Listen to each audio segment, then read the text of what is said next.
Welcome to the SEGA Lounge, where we celebrate our love for all things SEGA, including the games, the music, and the community. I'm your host, KC. Join me as I talk to different guests and learn more about their projects and passion for SEGA.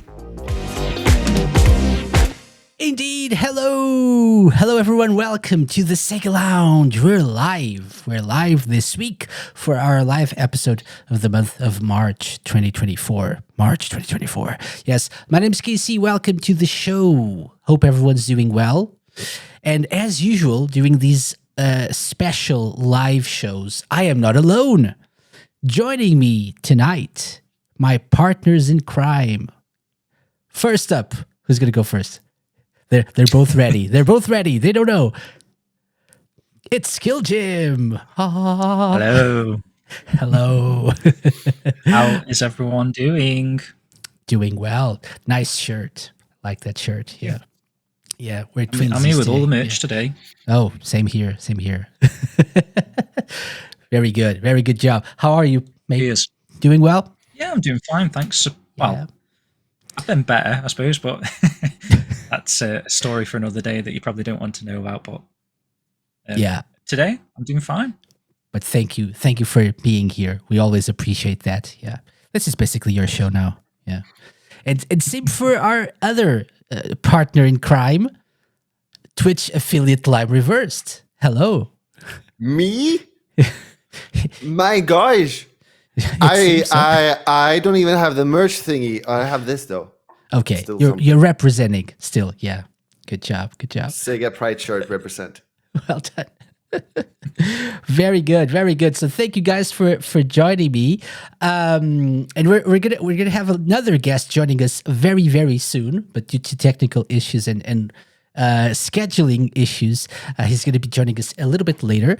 But stay tuned for that. However, thank you very much everyone for joining us either on twitch.tv/the SEGA Lounge. Do it. If you're not following us on Twitch, why not? You should. We do these live shows every month. Sometimes I stream games. Sometimes, occasionally I do that. But yeah. And if you're listening on Radio SEGA, hello as well. Welcome to the show. Glad to have you here. Yeah. Anyway, before we get started, so we have a very interesting and controversial episode for you this week. Oh my God! Yes, it's gonna be. Oh my goodness! There will be blood. There will be blood. Okay, we're gonna fight to the death and defend the honor of SEGA IPs that we love, and we're going to rank them. But I wanted to talk about something that I've been talking about since the beginning of the season. We now have merch again, like SkillJim so proudly displays, and myself as well. Right? You have the awesome, the awesome black mug, the 10th anniversary black mug that is very popular these days. I'm also working on some. And if you're watching the video version, there will be some OG merch, OG imagery merch. So if for people who are probably not familiar with the roots of this show, this was originally a Radio SEGA show, and back in the day, 10 years ago, 2014, this was the original logo designed by Kopke, our good friend Manuel Garcia Melgar. And I decided to try it on this nice cap. So maybe other stuff is coming as well for people who love their t-shirts and stuff. Yeah, we'll do that. So yeah. Hello. Aloha. Yeah. You should play Like a Dragon Infinite Wealth. Anyway, thesegaLounge.com/support if you want to support the show, get some nice merch, or you can also buy us a coffee as well. I love my caffeine. I also love my water, but mostly the caffeine. I thought you were going to say I also love my wife. I also love my wife, but mostly my caffeine. Yes, that's it. Oh my God. Yeah. Anyway, thesegaLounge.com/support if you want to help us out. And do spread the word about the Sega Lounge. Always very much appreciated. We now have a YouTube channel that is a little bit more active. We've had a YouTube channel for a while, but I never did anything with it. So now all the episodes are thanks to YouTube's like RSS feed puller. Yeah, they pull the RSS feed, and all episodes are automatically uploaded to YouTube. And we've also added a couple of clips. Maybe I'll do more with that. And some of our live shows are also there. So check us out on YouTube as well. Anyway, that's more than enough of self-promoting, self-plugging. Let's talk about this week's show, and let's talk about this week's news, or this month's, I guess, news, right? So we always do this. We also always start our live shows with the news. And we have a few things to talk about here. Although, before that, maybe I think it's time to introduce, I don't know, is it time to introduce our other guest? I don't know. Is it? It seems so. It seems so. Oh my gosh. So let's see if they unmute themselves, we'll reveal. Consider it done. Okay. And so joining us this week as well, we have Ravsieg. Hello, Ravsieg. Ravsieg! Hey, hello Casey, hello Lime, hello Jim, and hello to all our amazing viewers on Twitch and listeners on Radio Sega and listeners on the Sega Lounge podcast. It's great having all of you here. I imagine that Casey has already covered all of this while I was forcefully out for the last few minutes, and I'm sorry to everyone for that. No one knew. No one knew. This was like a seamless transition. Now you blew our cover, your own cover. Well, that's what happens when I'm not here to know that you're doing it, isn't it? Yeah, but it's fine. You arrived right on time as we were starting to cover the news for this month, right? Yeah, that's it. So let's get right into that. But thank you, Rav, for joining us. Very nice to have you for this very special show. Where it's going to be an interesting discussion. But let's get into the news first. So first up, and I know I think we're going to go to our news correspondent, SkillJim. No, I'm kidding. He's like, I'm kidding. I'm kidding. You can all pitch in on anything that you want. So the first one is regarding a new hire by Sega. Sega hired Justin Scarpone, who I think is weirdly has the face of a Disney villain or something. I don't know. He's like, I don't know. I don't, there's something about this guy. That said, Justin, if you want to come on the show, let's talk. Let's talk. I'm really interested in this transmedia team stuff, like from an academic point of view. I'm really interested. So I would love to have you on the show, Justin. Yeah.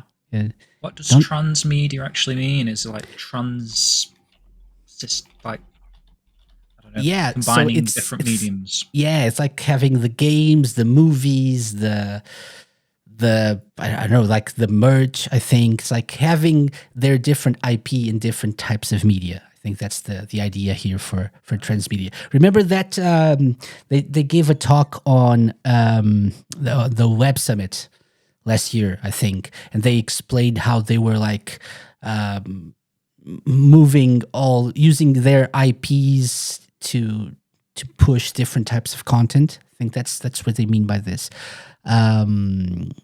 Which is this like how they're going to be covering all those different types of films, like Streets of Rage film, Space Channel 5 film? Yeah. So I think the plan is to use the official news, as it says here on the Sonic Stadium post. The official news post specifically highlights Persona Like a Dragon and Angry Birds as targets for transmedia expansion. So they want to use these IPs in different ways and like expand their reach and have make more money. Basically, that's what it is. Just Sense, I plainly. suppose.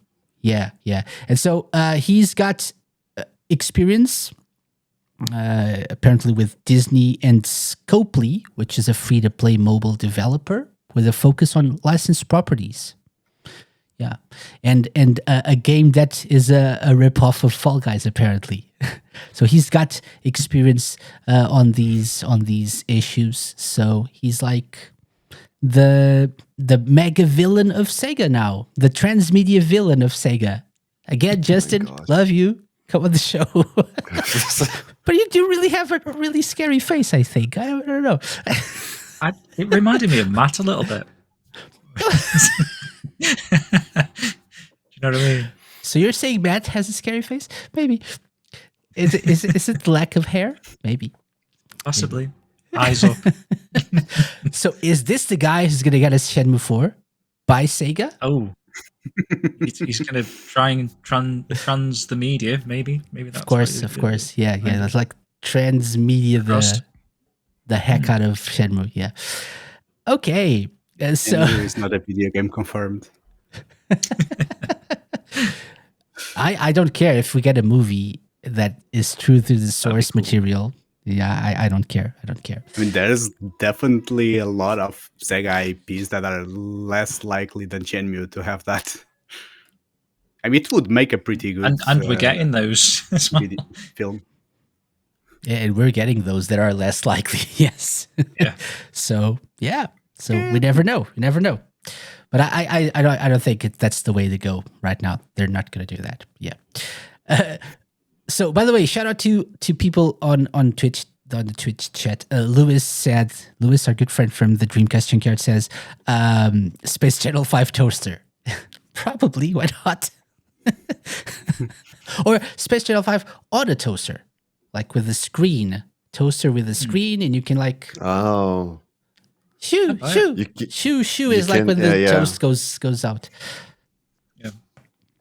You can play as you're waiting for the toast to be done. Yeah. Yes, that's good.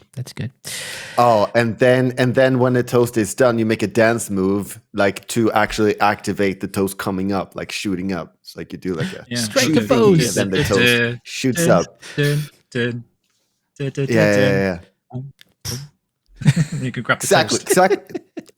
Well showed. That's exactly. Oh, you reminded me of Junior Senior's Move Your Feet, like the video clip. Oh, that's great. That's a great video It clip. does have dancing toasts jumping out of the toaster. Yeah, it does. Plenty It of has energy. everything, like pixelated stuff, Yes. and it's really, It's all pixelated. really cool. That's right. I'm glad you know it. You've got good taste. Yeah.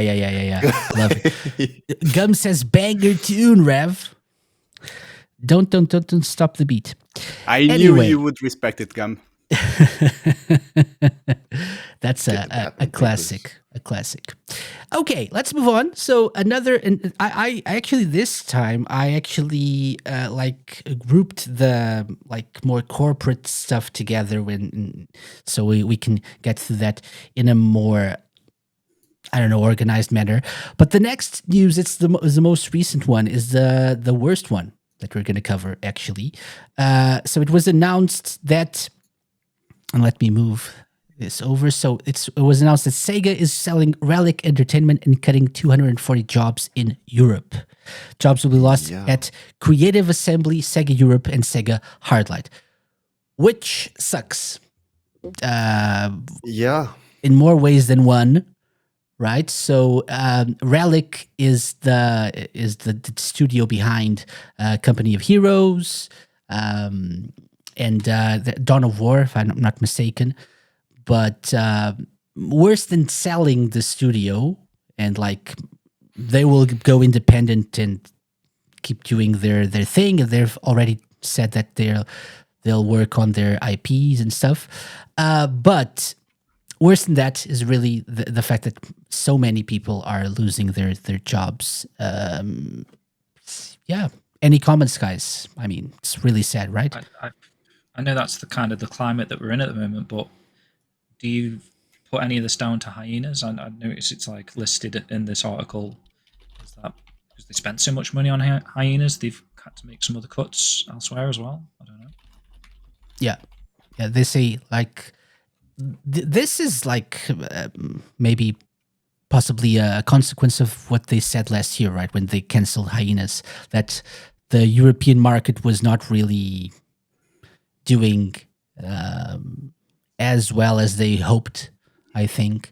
And they were going to focus more on certain other IPs. And I don't know. I actually, I'm curious to know what would make them feel like the European market was performing well, because you have Football Manager and many other like PC exclusive games, right? Strategy games and stuff, and I think they perform really well for the like the audience they're aimed at, I think, but apparently not enough for Sega to justify keeping these people on board and helping them.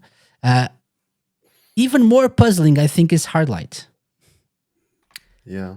because you'd think they bring a lot of money to the company, but it's a smaller number also being cut at Sega Hardlight. But it's a shame.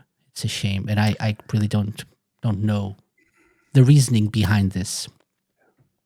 It hits very closer to home for me, since like we just interviewed Sega Hardlight, and when it comes to like Sega Europe overall, like I collaborate with them like at least twice a year for the charity streams. So yeah, it's sucks to hear that. Yeah. Very much. Yeah. For sure.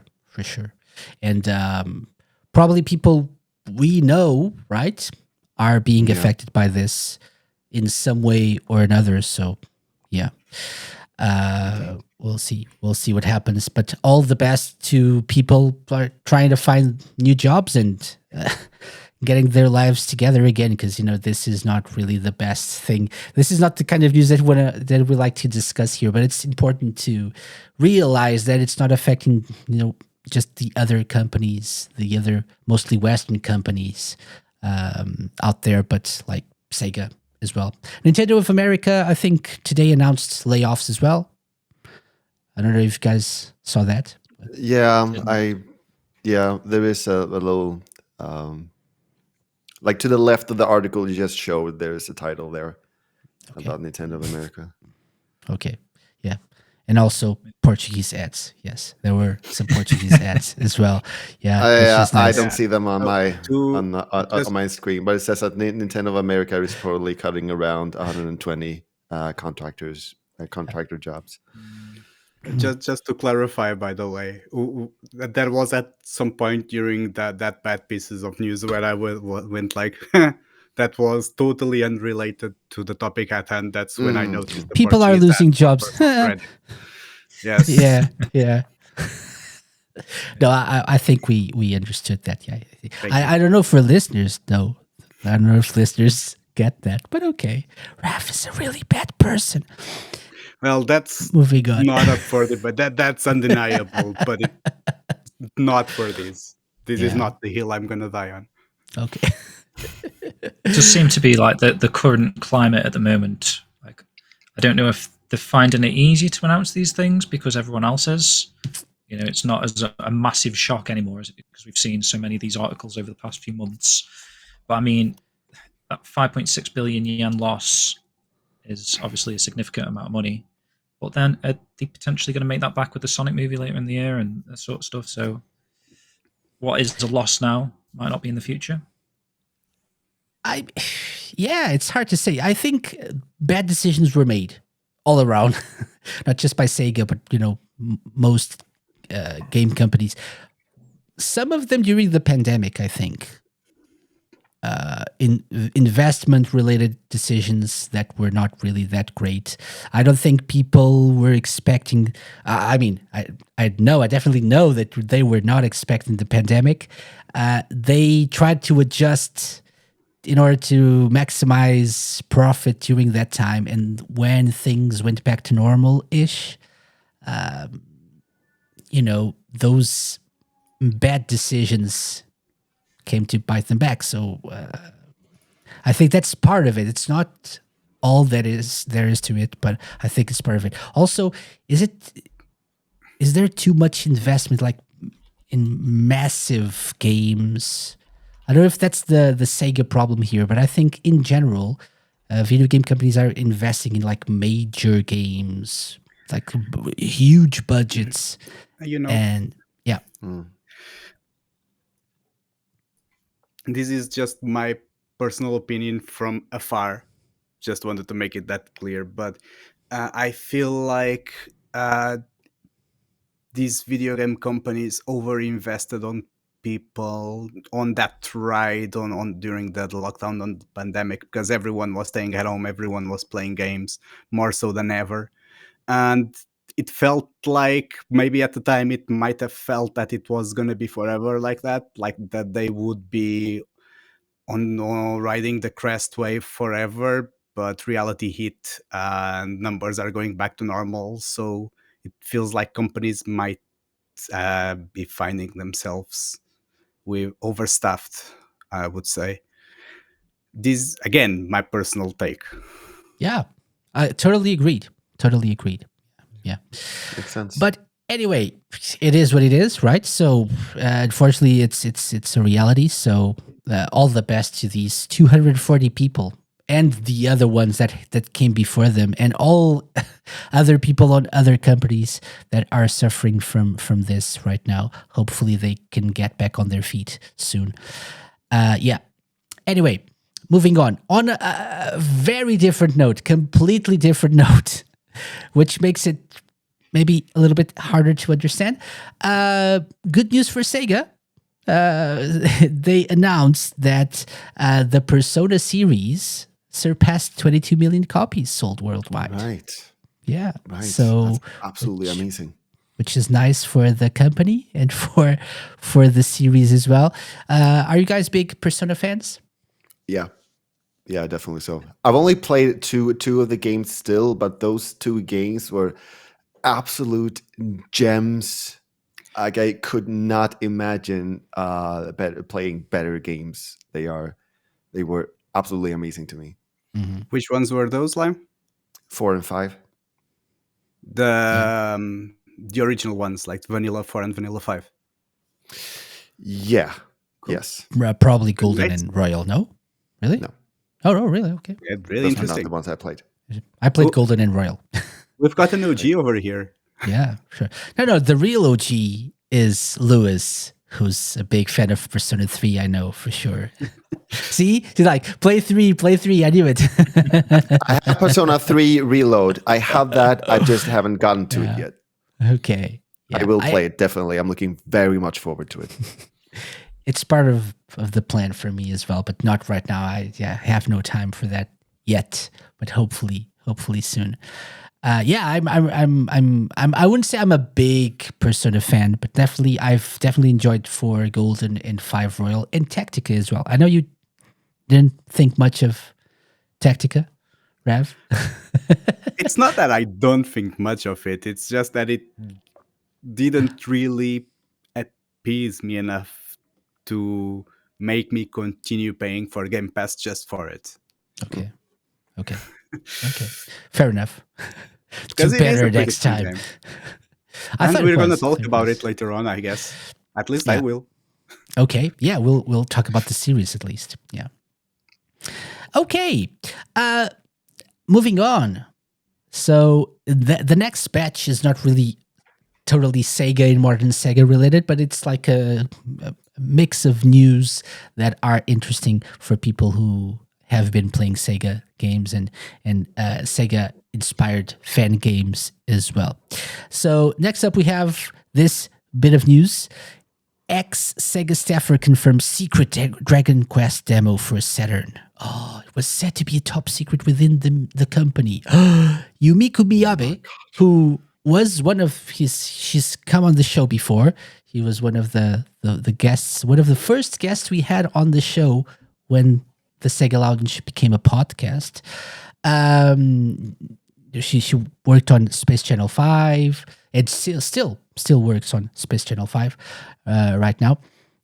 She said that Sega worked, or she worked on Sega's Secret Dragon Quest Saturn pitch. It was a secret project at the time, but she feels okay mentioning it now because it had been already revealed, specifically Yuji Naka. Yuji Naka, like revealing company secrets yet again. This time not financial, but you know, get this man in jail. Again, love you if you want to come on the show. Still, though, Well, Casey just maybe you- keeps insulting potential guests. But Still- welcome to the show. We would love you here. 5-star Oh, God. PR. hashtag free Yuji Naka, says Lewis. Still, Yuji, my guy. Insider trading legal. Just join us. Yeah. Yeah. So obviously Dragon Quest is was never associated with Sega, with the Sega console, right? Have you guys played Dragon Quest? Are you like big Dragon Quest fans? JRPG, Tiny bit of RPG? 11, but Okay. I'm not really a massive thing of it. Mhm. Like with this actual article and this demo, is Dragon Quest that demanding that it needed to have a demo shown for the capabilities of the Sega Saturn? Could they have not just shown like that little trailer of Shenmue running on the Saturn? I think Is it's that more pitch? of the importance, the cultural importance of Dragon Quest, like the big RPG series, right? It even inspired Like a Dragon, the latest Like a Dragon games, and the fact that it wasn't on the Saturn probably was one of the things that cost Sega, a lot of market share, if you will. Although the Saturn was big in Japan, the fact that it wasn't on the Saturn and it went to the PlayStation consoles probably was a big deal for people in Japan, right? I interviewed. Sorry, yeah. I was going to say, how many Dragon Quests were released prior to this? Do you know? Right now, I mean, or prior to this, prior to the Sega Saturn, like. I have no clue. Was it like massive? 5? I don't know, 8? Okay. So it was always big then. Yeah, it's big. It's big since was it the NES, the first one? I think so. Actually, now that I think about it, we could actually check.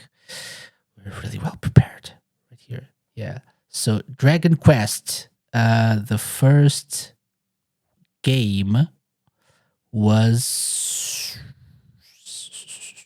for the Famicom and NES. Yeah, that's it. Okay. Very good. The first four were on the NES. Yeah.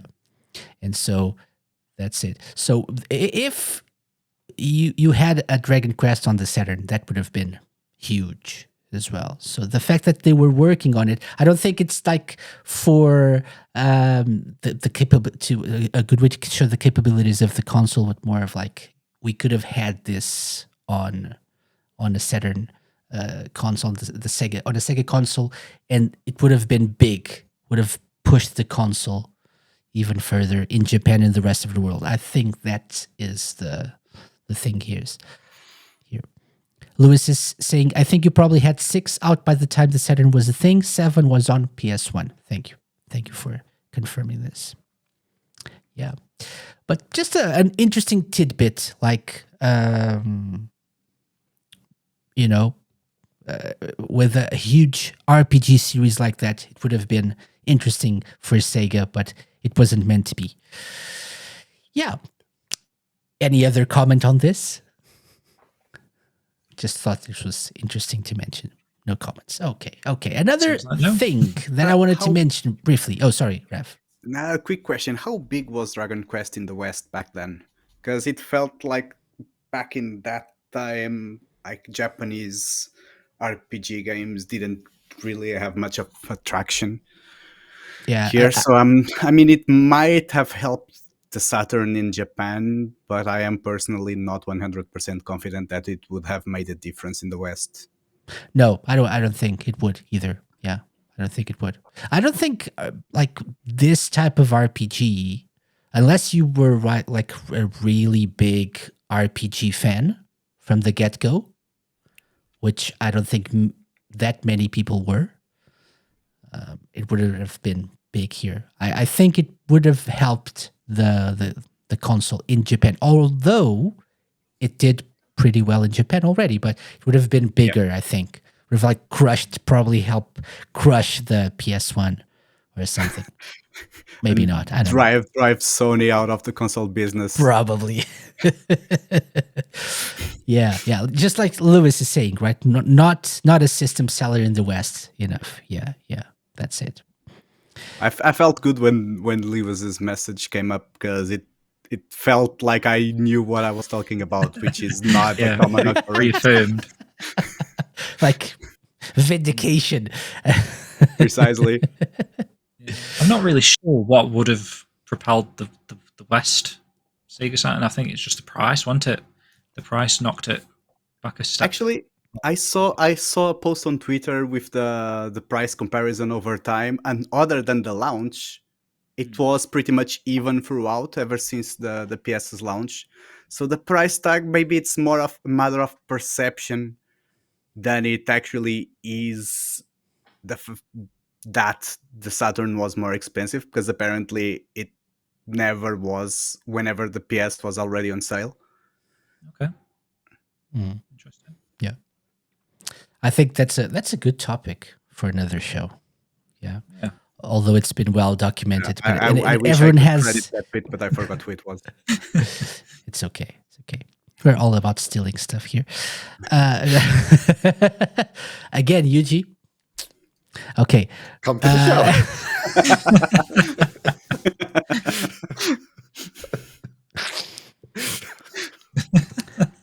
Noah Copeland announced recently that he's stepping down from the development team of Sonic Drift 16-bit, right?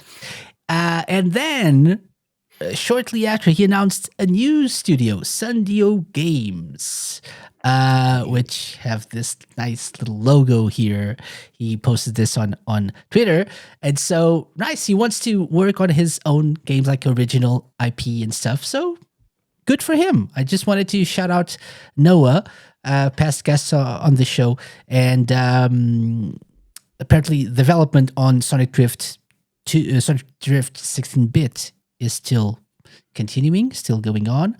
But, Sonic Triple Trouble 16-bit is an amazing game. If you haven't played it, you should. It's really, really nice. Have you guys played it? Putting you on the spot. I tried to try it. Okay. For last year's Sage, but it just ran very it was like everything was in slow motion all of the time, so I just couldn't really play it for some reason. It ran very weirdly, and I couldn't find a solution for it. Interesting. I played it on my Steam Deck. System line. Sorry? Were you using an 8-bit system? Perhaps? Oh, yeah. That's what I tried. But it's usually an 8-bit game, right? So it should work. No, it's a 16-bit game. That's where you were wrong. That's the problem. Yeah, indeed. Yeah, that makes sense. But I actually recommend. It's a brilliant game, brilliant version of the game, and it's got all these different Easter eggs and little extra bits and characters and stuff you can unlock. Yeah, great game. Great game. Yeah. Okay.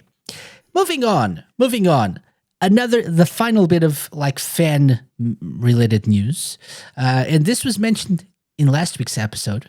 Okay, Frogbull, who's been working on different prototypes for Saturn games and Metal Gear Solid on the Saturn and other stuff.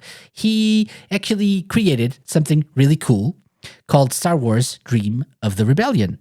And it's it's using apparently Luke Benstead's simulant engine that we mentioned last week on the show.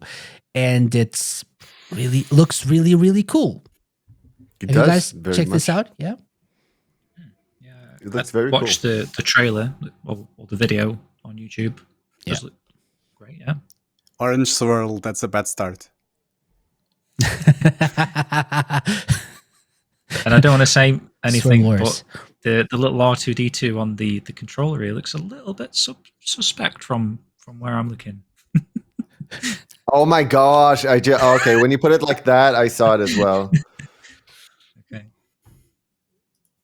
My I think I God. know exactly what you were referring to. Yeah, and I he look- hate it- that I it- know exactly what you're Wait, referring it's to. hard It not- looks like a Dalek. That's what he's talking about.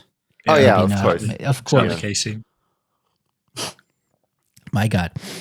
Lewis says I played a build he sent me. Really cool. Feels very polished. Nice. It really is. looks great. Really looks great. Looks really good. It's amazing what people are doing with the Dreamcast. It's just amazing. Yeah. So let me move this a little bit further. Okay. There's an intro there and stuff. Yeah. And there we go. Like actual proper gameplay. This is amazing. So if you want to support this, patreon.com/frogbull. By the way, he has a Patreon. And yeah, the thing with Frogbull I've been learning is that he doesn't really announce stuff.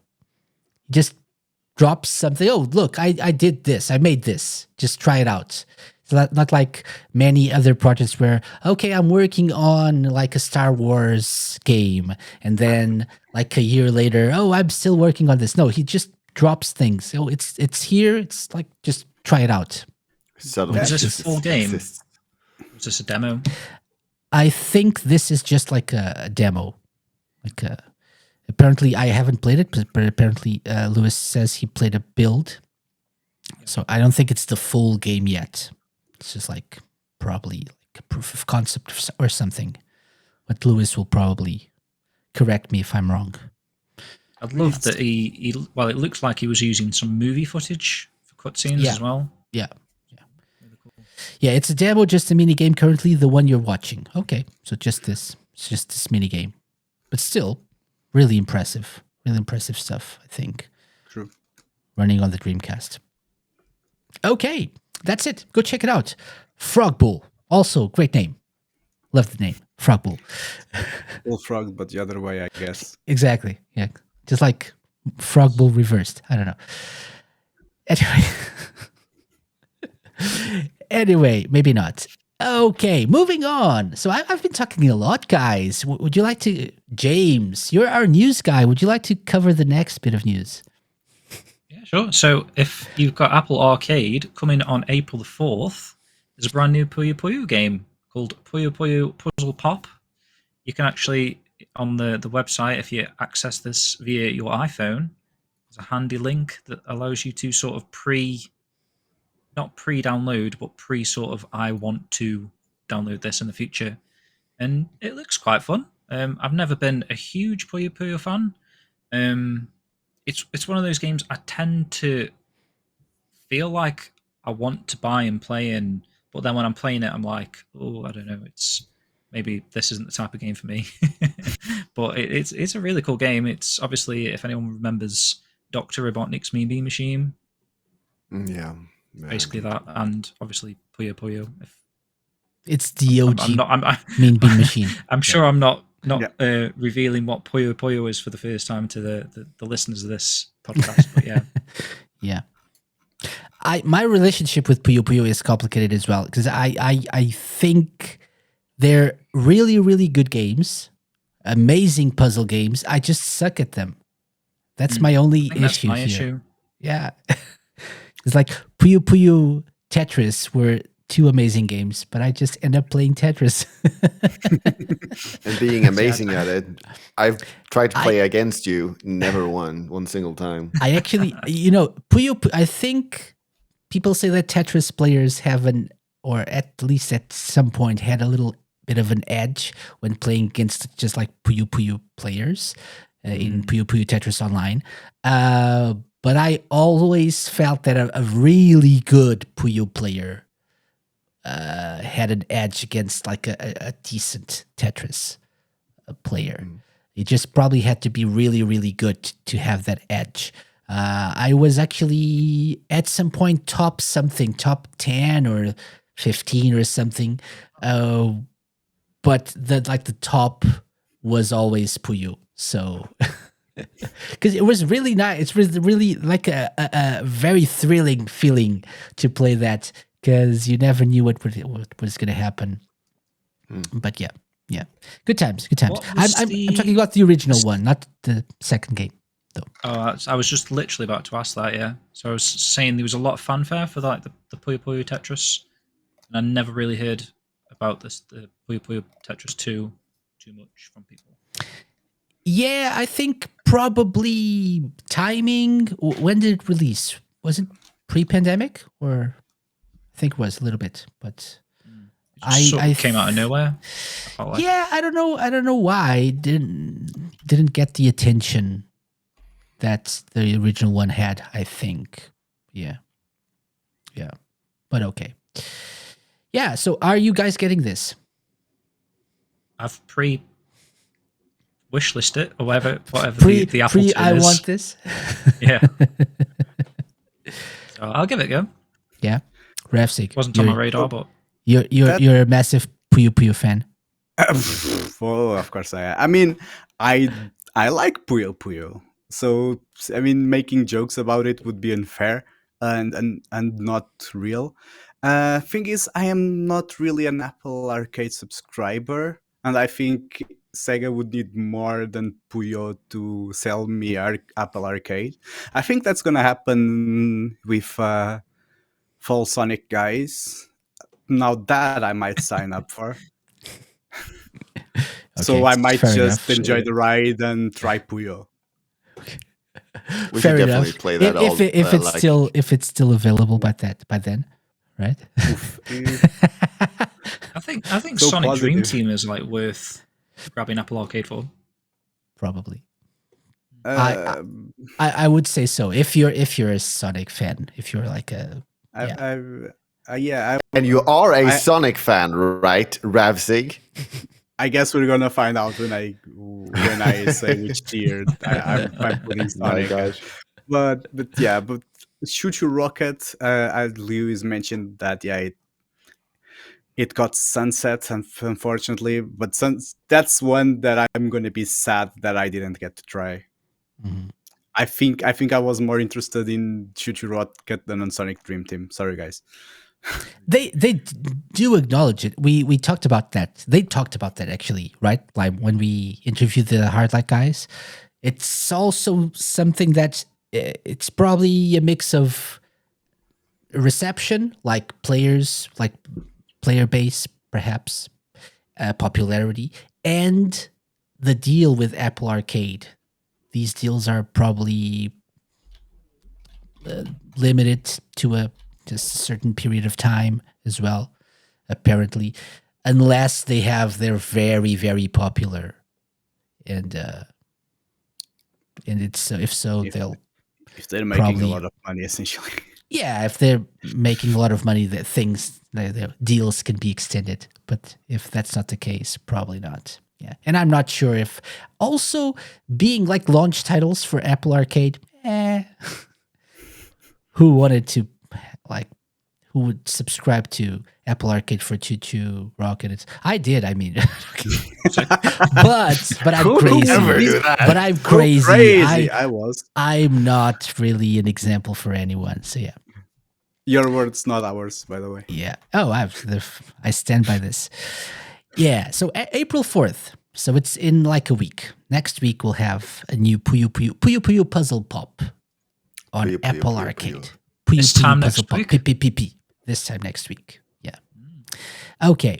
Next bit of news. Oh, this is the most exciting one, and I'm sure James is just dying to talk about this. I think this is a Lime one, right? Oh, really? Think What, so? Sonic Cross Angry Birds? Sonic to and talk Angry about this? Birds getting a crossover across multiple games. We see Angry Birds 2. We saw Sonic Forces earlier, like Angry Birds characters in Sonic Forces, and then Sonic characters in Angry Birds, and like Sonic themed things in Angry Bird games. Wow. Yeah. Oh my I gosh. mean, I didn't it even looks know fun. there were so many Angry Bird games. I mean, neither actually. It looks fun, but as this finished, because if you look at the end of the trailer here, available for a limited time, is the end date? Is that not the end date that's gone? Oh, good. Oh, I didn't even notice that. Uh-oh. I actually thought it was still going. Okay, I thought it was like a more Why would they extended create so run. much for like only a week? Yeah, it was just like a week, right? Oh, interesting. Yeah, I thought it was still going. Correction. I said Sonic Forces. I didn't mean Sonic Forces. I meant like the Sonic, Sonic Dash, Dash, Forces. probably Sonic Yeah. Dash. Okay. Yeah. So what we actually meant by this was a thing, right? So if you played this, good on you. Tell us what you thought of this. We didn't, obviously actually. didn't because we didn't I even thought I know had it more was time. over. Yeah, I mean- thought so too. I thought so too. Limited I time don't have events- any of these games. I feel like limited time events are a pretty common strategy for these mobile games under this like gacha model. If you get the characters or whatever you are supposed to get in these 7 days, you're gonna have them forever. I presume that is what it is, isn't it? Usually, right? Usually, if Yeah, I they're mean- unlockable characters, yes, that's usually what happened with Sonic Dash. It'll Yeah, and probably if on not, sort of the- rotation, right? Yeah, at some point later, yeah. Yeah. So keep your eye out for another crossover event at some point. This was not the first one, by the way. They had crossed over like Sonic and Angry Birds before. I do remember that when I was a little bit more of an active player of like Sonic Dash and stuff. I do remember that. But this What, before the Rovio takeover? Or before the Rovio takeover, Okay. for sure. Don't quote me on that, but almost 100% sure, like 99% sure that happened before. Yeah. Okay, so that's it. So that's over. I'm sorry. Bye bye. Maybe next time. Keep your eye out on Sonic socials for more news on that. Next up, I am very excited about this because we talked about this game not long ago. I think it was on our Radio Sega Knowledge Showdown show. There was a question about this next game. And I think at that time I mentioned I was really sad that it wasn't really available anymore. And I think I didn't know why. I thought it was like a licensing issue. Obsidian developed the game, Sega published it. It wasn't really available on PC anymore, either on Steam. But now, thankfully, depending on who you ask, but for me, thankfully, Alpha Protocol is back. Yes, DRM free for modern PCs. Yeah, there's a documentary on the process of its revival as well on the GOG or GOG or Good Old Games website. So do check that out. I mean, I'm not. I wouldn't say I'm a fan of this game, but I really did enjoy it when I played it.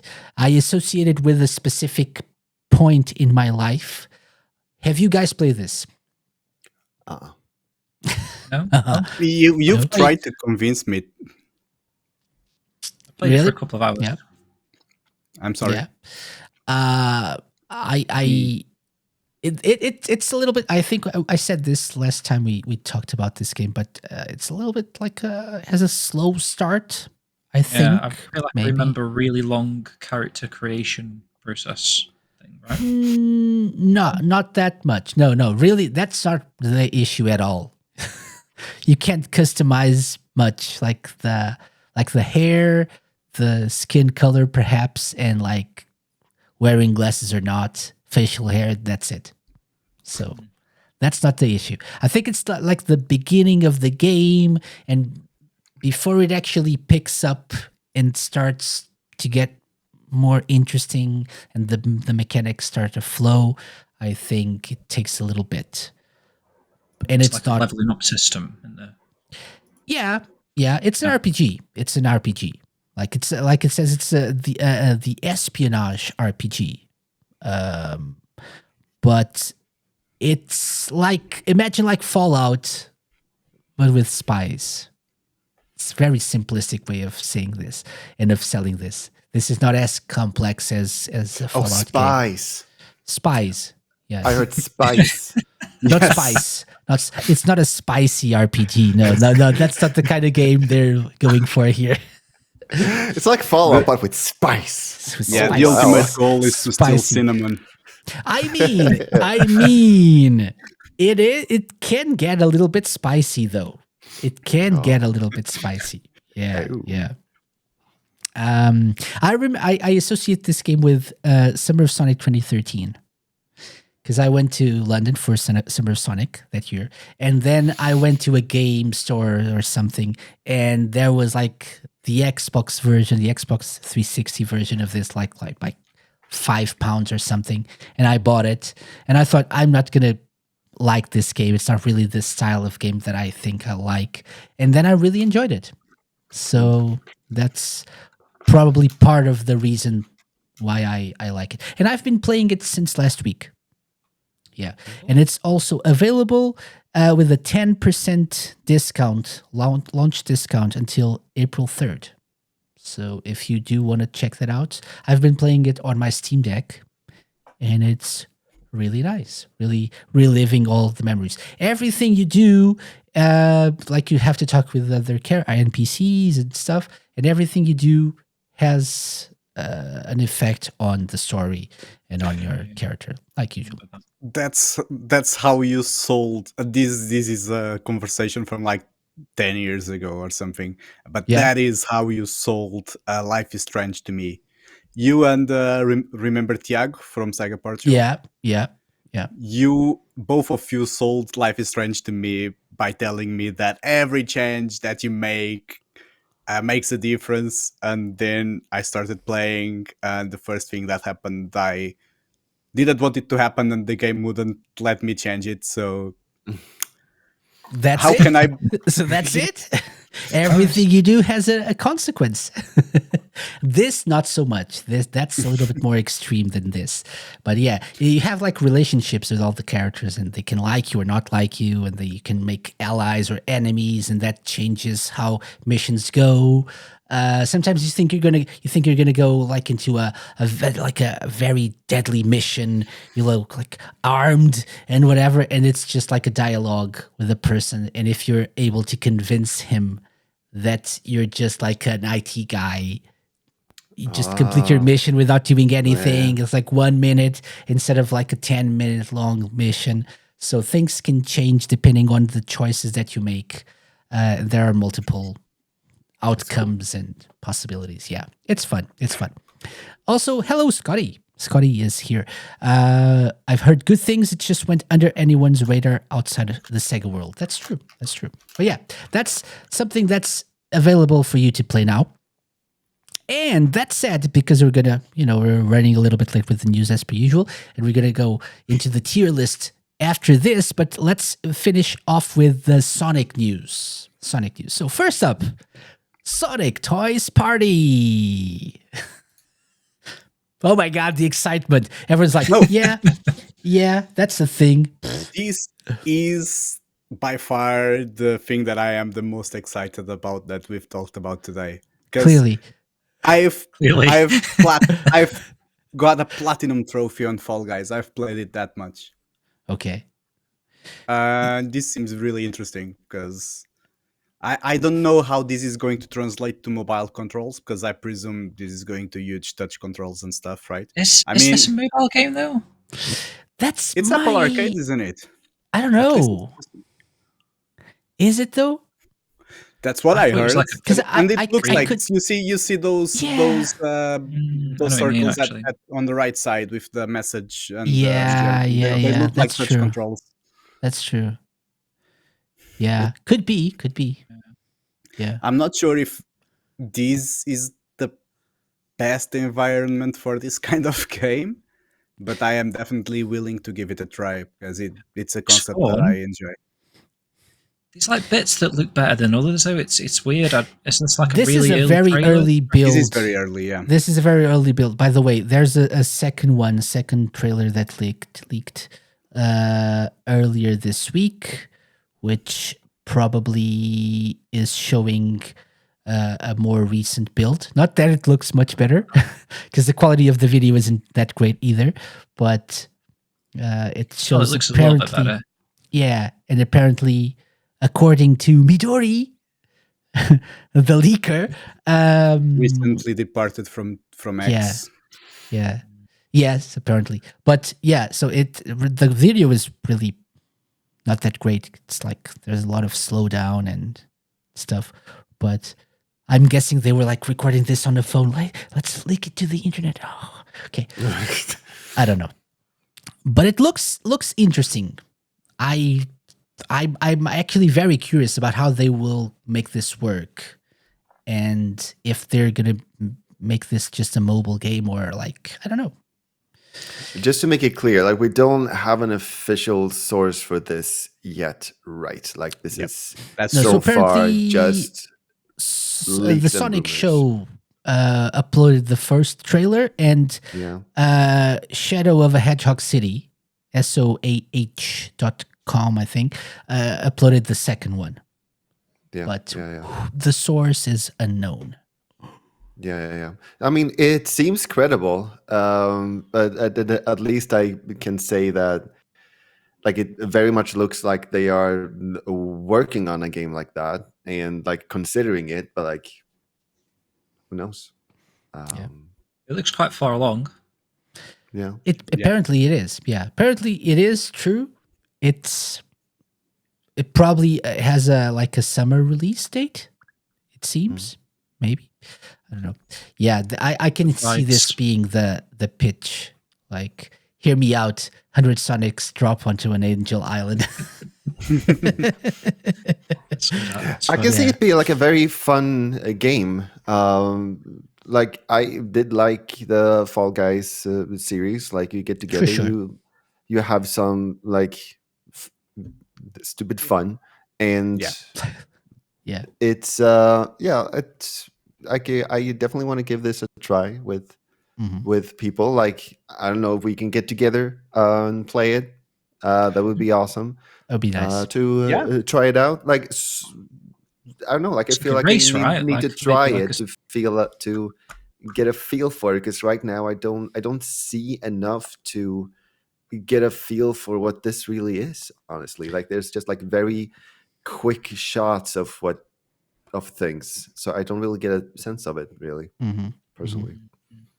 Yeah. And it also felt like at least the levels that got allegedly leaked, they all look like races, don't they? Because like the original Fall Guys got many mini games that are like one-on-one sports games, who scores the most wins. There's races, there's survival games, there's other varieties that are not coming up on to me right now. But if they can apply that kind of variety to the game, I think it's going to be great.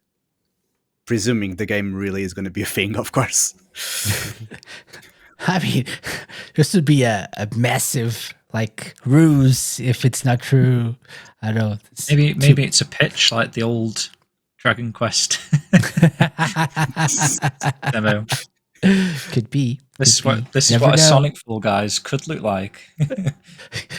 What if that's because that could be? Is this linked to that new guy, like, by the way? It could be believable for me. Like someone has worked on a pitch, really wants it to happen, and therefore kind of, they are close, and then kind of, oops, a leak. Now it's out there. See, everybody likes it. Now you have to kind of say yes. Good work. You never really of know who's behind that guy that Sega. Guy that Sega's just hired, the Disney guy or whatever. Okay. There's part of that article said about him having a rip-off Fall Guys type game. Oh yeah. SEGA Lounge. Could be. He says like every time I look at his face, I think like that's a good guy. That's a good guy.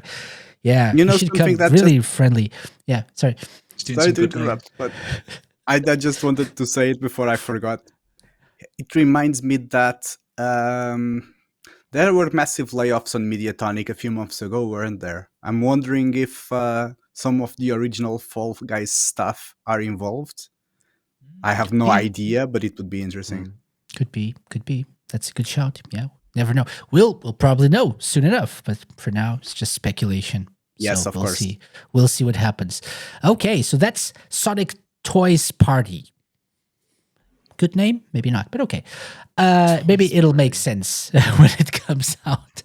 Like so, and far, the what does this have to logo- do with toys? Maybe those are the toys. And the guess- logo really looks like the Toy Story logo, right? Story. Yeah, It does. Yeah, It really does. So maybe the guy who leaked this is one of the people like working on Toy this Story. pitch and like, hear me out. 100 Sonics drop onto an annual island. You've got a friend in See? me. You got a hedgehog in me. Oh, maybe it's like yeah. in By Super Crush Smash 40. Bros, where every character is actually like a trophy, really, and then they like become animated. This is all Like a here they are simulation. toys, and They're, then they're become- all in the Matrix. yeah, They all makes come sense. alive. No one's Okay. looking. Last one before we move on to the tier lists stuff. So apparently, and shout out to the Sonic Stadium. I saw this earlier today on Sonic Stadium, but we already had the VGC article on our outline, and they said this was mentioned by a Portuguese Nintendo fan site. No, my good people. No, this is a Brazilian website. And this guy is from a Brazilian website, and he not only did they post something on like their Nintendo News website about this, but he also tweeted this. Would you play this masterpiece? It doesn't say masterpiece, but this game remade on Unreal Engine 5. And people didn't believe him and like, yeah, sure, shut up. And then Midori, he tagged Midori, he thinks I'm kidding. And they say this is correct information, but there is not Sonic Adventure remakes right now. So there are no Sonic Adventure remakes right now. So apparently a Sonic Heroes remake is indeed being considered, right?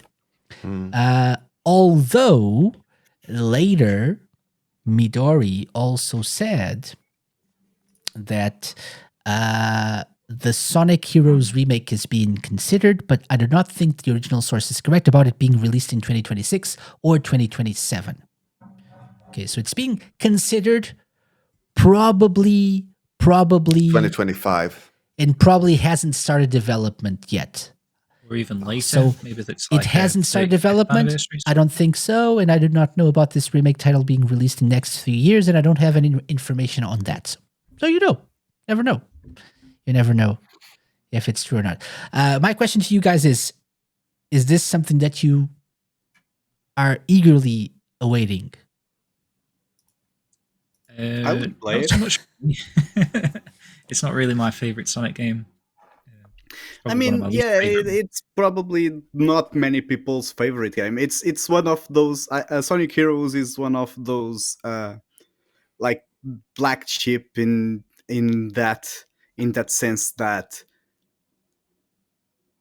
it's usually seen as one of the worst within its group, but the people who like it will defend it to their graves. Indeed. And Yeah, the thing I've is, had that experience too.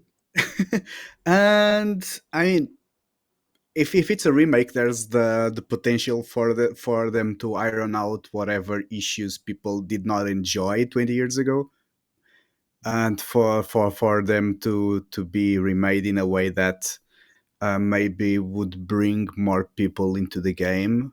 And I would honestly be up for it, because even though I never really finished it, I was bad at it, but I still had some fun. So I would definitely give it a go, because I still remember plenty of things from the original, so it would be interesting to compare it. Yeah. I'll give it a Nostalgia. shot. It would be very interesting to see if they do this. I would be very curious to see how they go about it. And I think it could be a good start for remakes. Like if they gonna start doing remakes, and they're gonna start with a game, it feels like Sonic Heroes is a very safe game to start with, partly because it has, like, generally it's not really considered one of the better Sonic games, so it's more difficult to fail at a remake like that, and so then they can take all the lessons they made from remaking the game and then maybe move on to Sonic Adventure. What do I know? Like people don't have high expectations anyway. Is that what you mean? Yeah, So indeed. if you don't do a decent job, no one will care because the original wasn't really that great. Is that it? Like, yeah, I mean, when you're making remakes, you will always compare it to the original. And if the original was not really considered that good anyway, it's difficult to screw it up. Okay. Yeah. that's a Possibly, good but point. then do you reckon people are expecting it to be better? And if it's the same game, just with a little coat of paint on, will that feel disappointing? Yeah, if I think it would be considered a success if it's at least not worse than the original game. If it's the same, then the people who liked it's it really hard and will to- still like it, I guess. And if Yeah. it's better, then more people will like it. Would it be like I- similar to yeah. Colors? You know what I mean? Like Colors had like a weird momentum issue, I found, in the I remake. think Colors is better, like more well regarded than Heroes, to be honest. So No, but I mean like compared to the Wii. So the Wii version Oh. and the new version, the Ultimate. yeah, Felt like the Ultimate felt weird to me. Like the momentum of Sonic was. yeah. I to be honest, didn't really bother me that much. Like I know for some people, we talked about this on the show at the time. I think with Viper, maybe you, James, probably. But I don't know. I'm more forgiving, perhaps, but it wasn't really like 1-to-1, right? Wasn't really the same thing. It felt a little bit differently. But if Maybe they that's do, kind of like Lime's point. It wasn't worse, okay, so it didn't really screw it up. yeah, I think, Sonic Heroes was the beginning of my disenchantment with the Sonic franchise, I would say. We came from the adventure games, and then Sonic Heroes was like, I was so excited for this. And then, and I played the PS2 version, which I think is the worst of the three. Oh, yeah, right. And it was buggy, and I did finish it, actually. I don't know how, because I've tried to play it again later, like in recent years, and no, didn't want to do it anymore. But I finished it. Yeah, I 100% the game back in the day. Oh, you did? Oh, you didn't just did. finish it. You 100%. No, I 100%ed Oh, it. wow, Yes. you completed it. Wow. Yeah, I completed it, which is not something I do with many games these days, and really not 3D Sonic games either. But yeah, It's one of your favorites then. I yes. had less games to play at the time, and probably a little bit more time. Yeah. Like, the question then, like, what would you prefer? Like, if we say Sonic Adventure, there are different stages depending on what character that you play as, and so that stage is definitely tailored to the character you're playing as. In Sonic Heroes, you play every Team. style at the same time. Yeah. And so there are sections of one stage that might be for a specific character, and then another section in the same stage that might be for a different character. Like, what would you prefer of the two? Would you prefer like one stage like tailored for one character? Yeah, or definitely. Yeah. Call me old fashioned and Yeah, that old wouldn't and be Heroes old. at all. Yeah. I think I see the merits of having, like, I see the merits and like the brilliance of the idea, right? The just genius thought process of, oh, let's just do this like amalgamation of styles, and you have a team multiple with choice. You can use this character or this character. But the gameplay mechanics are not uninteresting. but the execution Yeah, the wasn't the best, execution right? always Very matters. buggy and probably rushed. Sonic Maybe. 06. Oh yeah. But I think it's confirmed that it was rushed as well. As per I usual. prefer 06. Especially the PS2 version, which apparently there were rumors, and this was by around the time that the Hidden Palace stream came around, right? I think it was at New Year's Eve.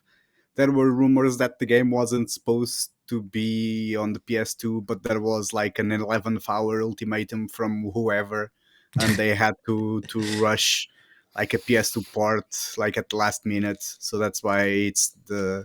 I mean, this is just hearsay. Just want to make it clear, but it kind of would make sense. But it's true.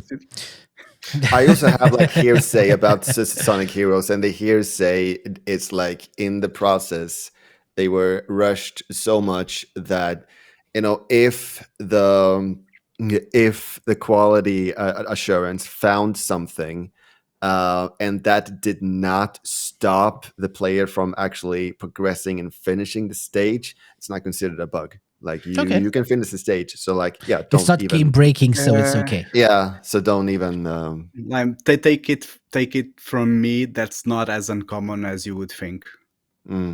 Yeah. Yay! I see. Okay. Yay. Yay! Corporate decisions. Yeah, money is the good stuff.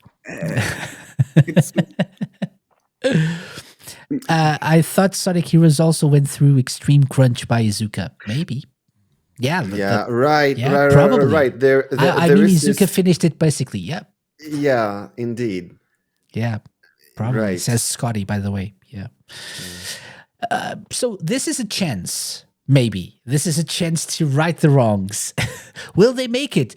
The track record says no, but let's give them the benefit of the doubt. I think. I guess a positive is there's rumors of it now, and that dude says, but it's not going to be out for like 4 years. So how long do you need to spend on a remake? Do you know what I mean? The game's already made. But It's if gonna the be like game a was not AAA that budget great, remake. but if they're like fixing, make no if- mistake, it's just about as much or even more than a brand new game. Yeah, like there's a difference between remaster and remake. Like you can say that the game is already made, so that you don't need to resign anything for a remaster. But for That's a not how it works remake, at all. I figure that you need to redo the whole design. It's like you can't go with what you already have. and they'll probably add some stuff, right? So maybe not just if it's not a remaster, maybe they can add new levels or maybe a new team or something with all the extra characters that they added to the franchise in recent Right. years. So Sounds cool, you actually. never know. You never See know. that? Yeah. Because in my head, I'm thinking it's going to play and look pretty much exactly the same as Heroes, but if they remake it from the ground up with new teams, the whole mechanics are improved. But the concept's there, maybe the stage design is the same. So, but I'm saying this not to get your hopes up, okay? So, please don't fall into the Sonic cycle, please. Oh yeah, indeed. Like Lime's yes. Okay, no, not the Sonic cycle. We'll see. We'll see. Yeah, like the thing with Sonic Heroes for me that I felt from the very beginning is that I'm not. I don't really personally like playing as all three at the same time. It takes away something from me, and like if I'm going to try to explain that, is that if you're Tails in Sonic Adventure, you can like fly around freely, but in Sonic Heroes, since like everybody needs to come along with you, Tails is literally weighed down by the other characters, and so the feeling is completely different when you fly. It's like not as free, I guess. Like it's a completely different feeling to it, and I kind of prefer like the free flying Tails. So this is a lesson. It's a life lesson there as well. So You should do everything don't have alone. friends. Don't have friends. They will weigh you down. That's the life lesson there. And on this note, thank you for listening to this week's SEGA Lounge episode. No, on that note, actually, let's move on, right? So these were the news. We'll see what happens with Sonic Heroes. I'm sure we'll have more news on that, even if it's like just confirmation that it was just a rumor and not something they are really working on. Yeah, right. So thank you guys for helping with the news.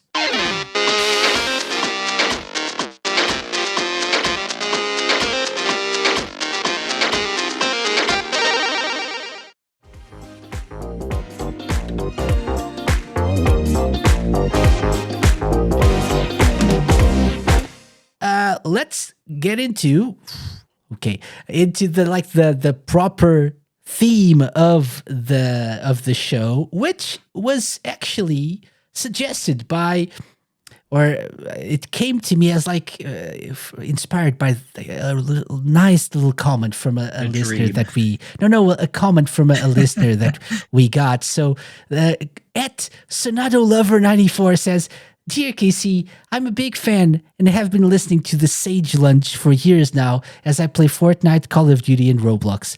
As I'm sure you can tell, I'm a huge SEGA fan. I was wondering how you and your guests would rank the most popular Suga franchises and why. Thanks in advance and keep up the great work on the SEGA Lounge."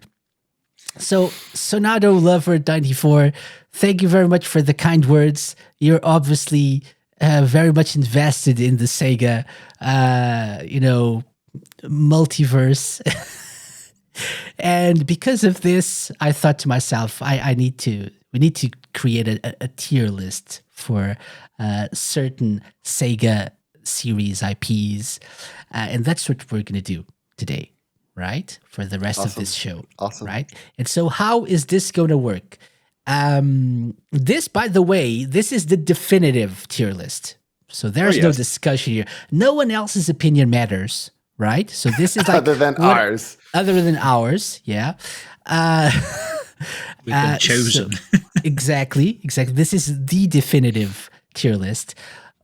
We've chosen a few IPs, and the basic set of rules was it had to be a series of games, so not just one title, but Sega series with more than one game, preferably with recent games in this series released, right? So not like one of those dormant IPs, many Sega dormant IPs. We've also added the 5 that are part of the new era stuff. Right, so Jet Set Radio, Streets of Rage, Crazy Taxi, Golden Axe, Shinobi. And then each one of us had the privilege to choose one other game or IP that really didn't fit the rules. Okay? And so we have 4 extra titles here as well to rank. This is the first episode where we'll do this. And what will happen is every time we have a new guest on our live shows, we'll ask that guest to pitch in with their ranks as well. And at the end of the season, we'll look back at the whole tier list and we'll see what the definitive Sega IP tier list is for 2024. Yeah? Fair? No? I don't care. Let's do it. It is what it is. Okay, so these are the series we have here. We have 21, is it? I think it is. Yes, it's 21. It's 21, yes, not 21, 20. Yes. Not 20. We're aiming Don't for be 20. salty, Lime. Don't be salty. I had forgotten about, I don't know, was it? Oh, I forgot. Was it? Samba de Samba. Amigo. Yeah, Samba de Amigo. So we had to add Samba de Amigo that fit the criteria here. So let's start with, by the way, criteria, rules here. I wouldn't say rules because you're obviously free to say whatever you wanted to rank these games and series however you want. But from my perspective, what would be fair? Quality of the games, which is subjective, of course. success of the series in terms of sales, popularity as well, and the influence and like public awareness. How do people regard these series? Do they know them like the general public or like the general Sega audience, right? Yeah, makes sense. Yeah. Let's You say might yes. have to go through those three things again. So what was that? So we've got sales, Sales, perception, right? and quality of Perception, quality of the games. Yeah, that's a good way of summing this up. Yeah. I will But say that's what I'm going for. I'm gonna have like some hot takes here perhaps and go against even my own preferences based on those three criteria there. But Rev, what do you think? Want to say something? I was saying that there was one thing I had in mind when I was preparing my tiers earlier today, which is how groundbreaking this series were. Yeah, or still are. I anyways, think that falls into like the perception, right? Sometimes. I think. But we'll see. Let's see. I think people are like demanding blood. So let's start with Sonic the Hedgehog, right? Let's start with Sonic the Hedgehog. So, thoughts? I don't want to go first. Yeah, I'm gonna go last if you don't mind. No, I mind. I'm the last one. I'm the host. Okay, I want to be good. Let me go first then. So yes. Sonic, right? Yes. I'd like to say I'm a super fan of Sonic, and I'm a little bit more optimistic towards Sonic. Even the bad games, I try and find some good things out of them. The only ones I've really not enjoyed are Heroes, Sonic Boom, of course, but everything else I've kind of enjoyed, So for me, I know you were joking with an image prior to the showcase where like Sonic was quite low down. I don't know if that was legit or that was just you messing about. But I'm tempted to go for the A rank. So it's not S rank because there has been a few flops over the years. But for me, I'm generally quite happy with Sonic. Even, like I say, even through the rough times, I love Sonic Lost World. So, even these games that some people don't like, I found some sort of enjoyment out of them. And for the amazing games from back in the day, Sonic 1, 2, 3, Knuckles, and gems along the way like Sonic R, and of course Sonic Adventure 1 and 2, I think it can't be any lower than A rank. Okay, makes sense. Lime. Yeah. So, what does the Sonic fan that has dedicated his life to 100%ing all Sonic games on stream think about where to put Sonic the Hedgehog on this tier list? F for fantastic. Amazing. So, my first thought here is like, okay, Persona, for example, as like I just earlier this stream said, like I could not imagine like a better game, like high quality game. That is S tier for me. Sonic is just not there, in my opinion, quality wise, at least. Well known, but not quality wise. So like I'm talking quality. And is it A? I would say, like, based on games that it has been, like some games might be, but for me they're just like other games. Like they are so many rushed games. There are so many games that are kind of a little blah, and where like I'm thinking about like Baldy McNose here kind of Sonic that just kind of no, like for those reasons where it doesn't feel like it's it doesn't even feel like, oh, I don't like it because it's made for children. It's just like, this is not good writing. This is not like a good concept. This is not like good direction. This is not good, whatever. And so I don't feel like it gets up to A rank for me. So is it B? It could be, yeah. But then there's the bugs. Oh my God. There's always something.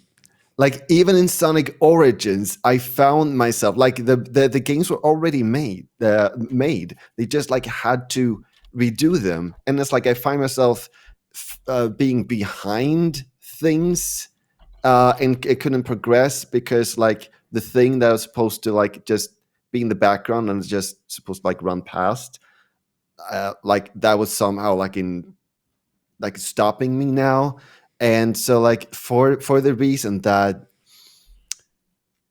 they are also unfinished in the sense of there are many bugs, and I didn't even mention that the controls for me are kind of like not tight at all. Like that would bring it like down to B, like the controls for me, and then so Okay. the bugs actually brings it down to a C for me. I love Sonic overall, but when it comes to the quality, it's not in the same rank as Persona, like a Dragon. The quality isn't really there when it comes to like the controls or like or direction. And there are embarrassing bugs that it's just, come on, what are you doing? And so it kind of just unfortunately gets to a C for me for those reasons. So that's your final rank? See? Yeah. Really? Yeah, Okay. I would put it Oh, there. really? So Ravsieg, Quality wise, what did you go? quality wise at Oh, least. but okay. Like, There are other factors, right? yeah, I get, yeah, indeed. Like it did it's extremely well known. Okay. It's extremely well known, and it did have like a huge impact on the whole game series. Like overall, I would not put it at a C. Then I guess like quality, unfortunately, I would put it on a C. But overall, it's not a C for me. Then it would be, I would then like maybe put it on a B. Okay.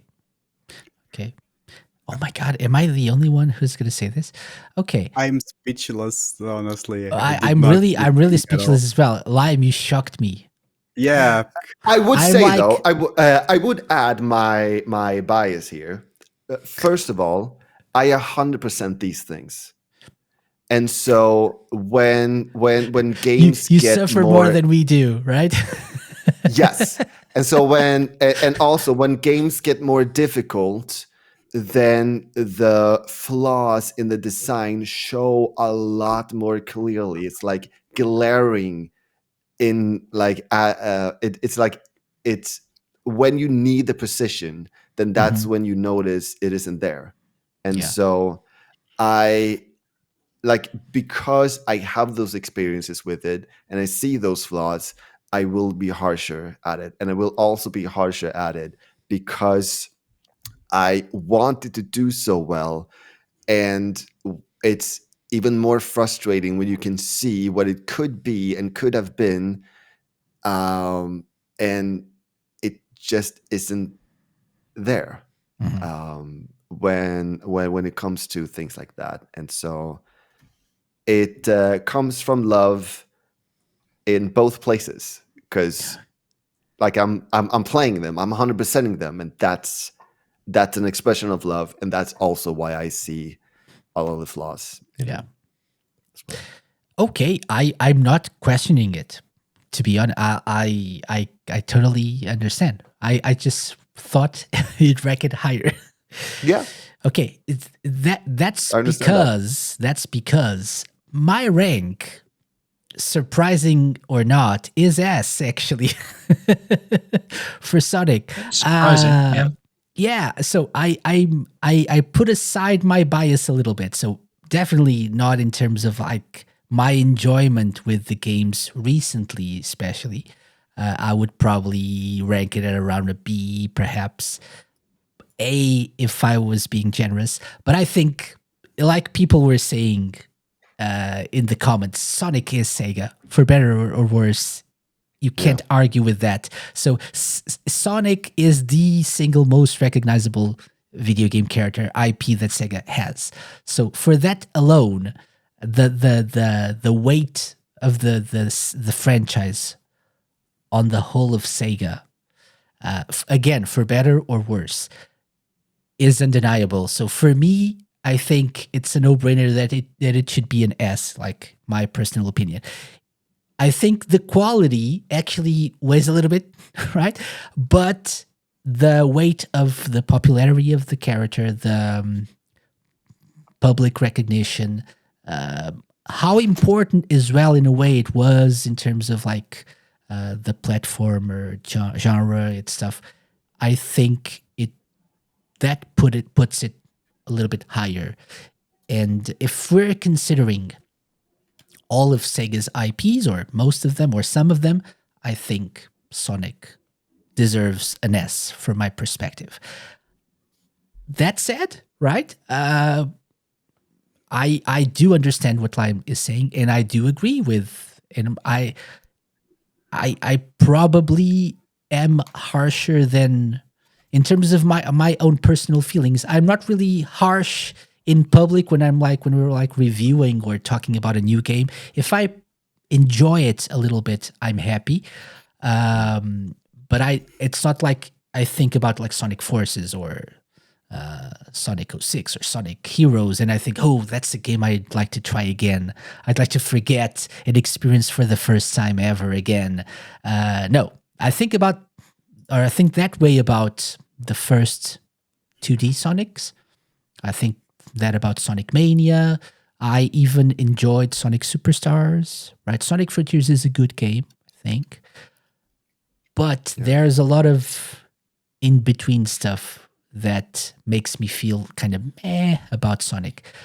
Yeah, it definitely depends on what game you're talking about. Indeed, like it's definitely different qualities. Indeed. But as Lewis says, the deviant art. But can you see the deviant art? Yeah. So my rank is S. Yeah, I'm not gonna go on and on about this. I think all your arguments, both of your arguments are sound.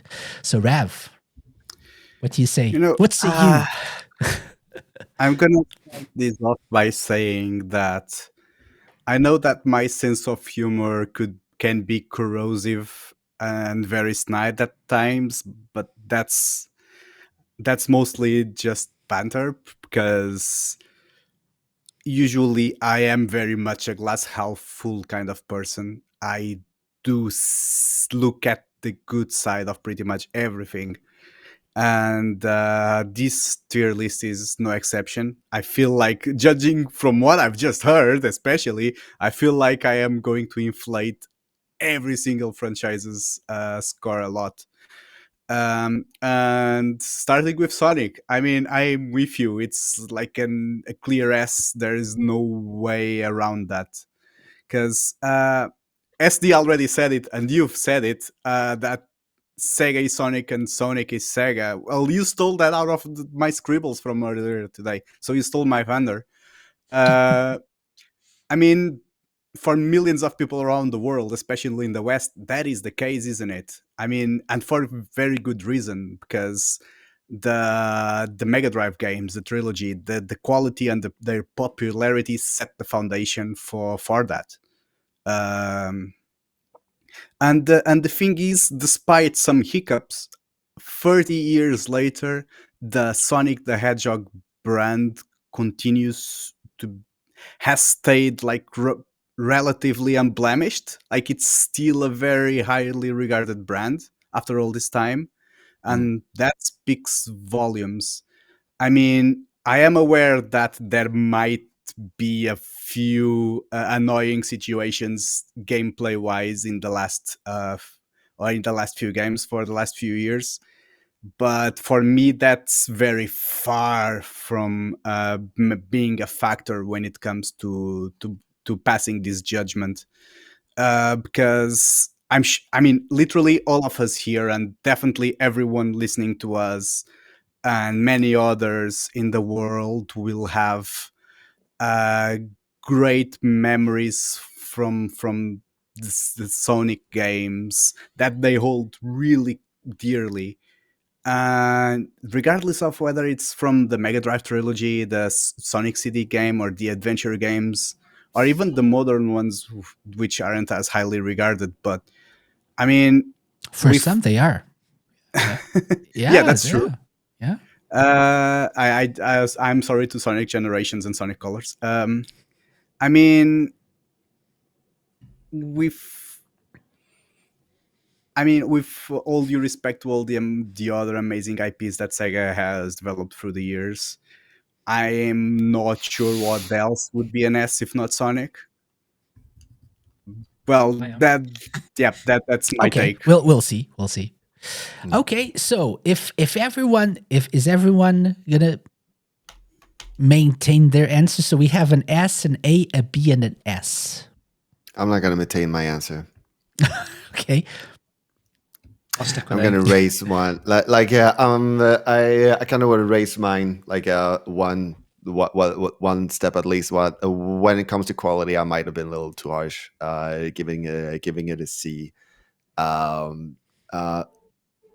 I really can't forgive it for being so many games for being so unfinished as they are, and I might be the only one seeing that, especially since I take on the hardest challenges. But yeah, it's good quality. It's not a C. I'm gonna raise it to a B. And then you said a B. Oh, okay. Sorry. Quality wise, Okay. and then it's overall, you're making many great points. Sonic is Sega, so when it comes to it being well known, then that is definitely an A, an S. Sorry, that's definitely an S. Like, what else would be an S when it comes to that, other than Sonic? So in the middle there, an A. Okay. I feel like I should have been a politician. Between a B and an S. That would be an A. SAAS. Yeah. Lime for president or prime minister, whatever. King. How did we get to that? Rav said you could have been a politician. No, I said I could have been a politician. Oh, you could have been a politician. Okay. So, yeah, Rav for king. Don't forget handheld Sonic, says Lewis as well on the chat. Yeah. I think this is. I mean, is this a 2 S's and an A? Is this like an A plus? So we have to decide on. Did Lime go in the end? Did Lime go A. for an A in the end? Yeah, 2 S's and an A. 2 A's and 2 2 S's. A's and an S. Or did 2 S's? No, 2 S's and 2 A's. That's yeah. That's how it is. So like A plus, top A. What say you guys? What say you? Where? You can't ask me because, again, I'm a glass half full guy. I would have put it on S based on rounding it up, you know. I would round it up here, but you can't give it an S when it's when so many games are just so unfinished and so embarrassingly buggy. I don't see it being an S. That's my answer then. That's my answer. Okay. Excellent. That's it. That's it Maybe for Sonic the Hedgehog. 3 S's. That's we will have more guests weighing in on this, so maybe they'll make it go down. We'll see. So that's it for Sonic the Hedgehog is closed. That's it. Comments down below. I was just getting fiery about it. Okay, so that's it. Thank you. Next up, Like a Dragon, and I can go first with this one. So, Okay.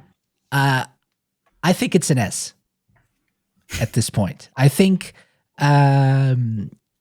speaking of being a glass half full, I don't think this is anything less than an S for Sega at this point. I think Like a Dragon, and here, if we're gonna like go with the quality side of things, the quality factor, the quality is pretty good. I'm hard pressed to think about any issues that I had with any of the Like a Dragon / Yakuza games. It's more of like a matter of liking them or not than them being not good games, right? I don't know if you, if I'm making myself clear here or not, but it's like it's a matter of preference. You may not like the style of the game, like you may not like like a turn-based RPG or an action RPG, or the craziness of it all, or the story, or whatever, or like the setting. But they are objectively, I think, good games, pretty good games. Some of the best that Sega have been doing for a while. And the growing popularity of the Like a Dragon games is undeniable as well, not just in Japan, but in the West, which makes me give it an S. Thank you very much. Well done, Casey.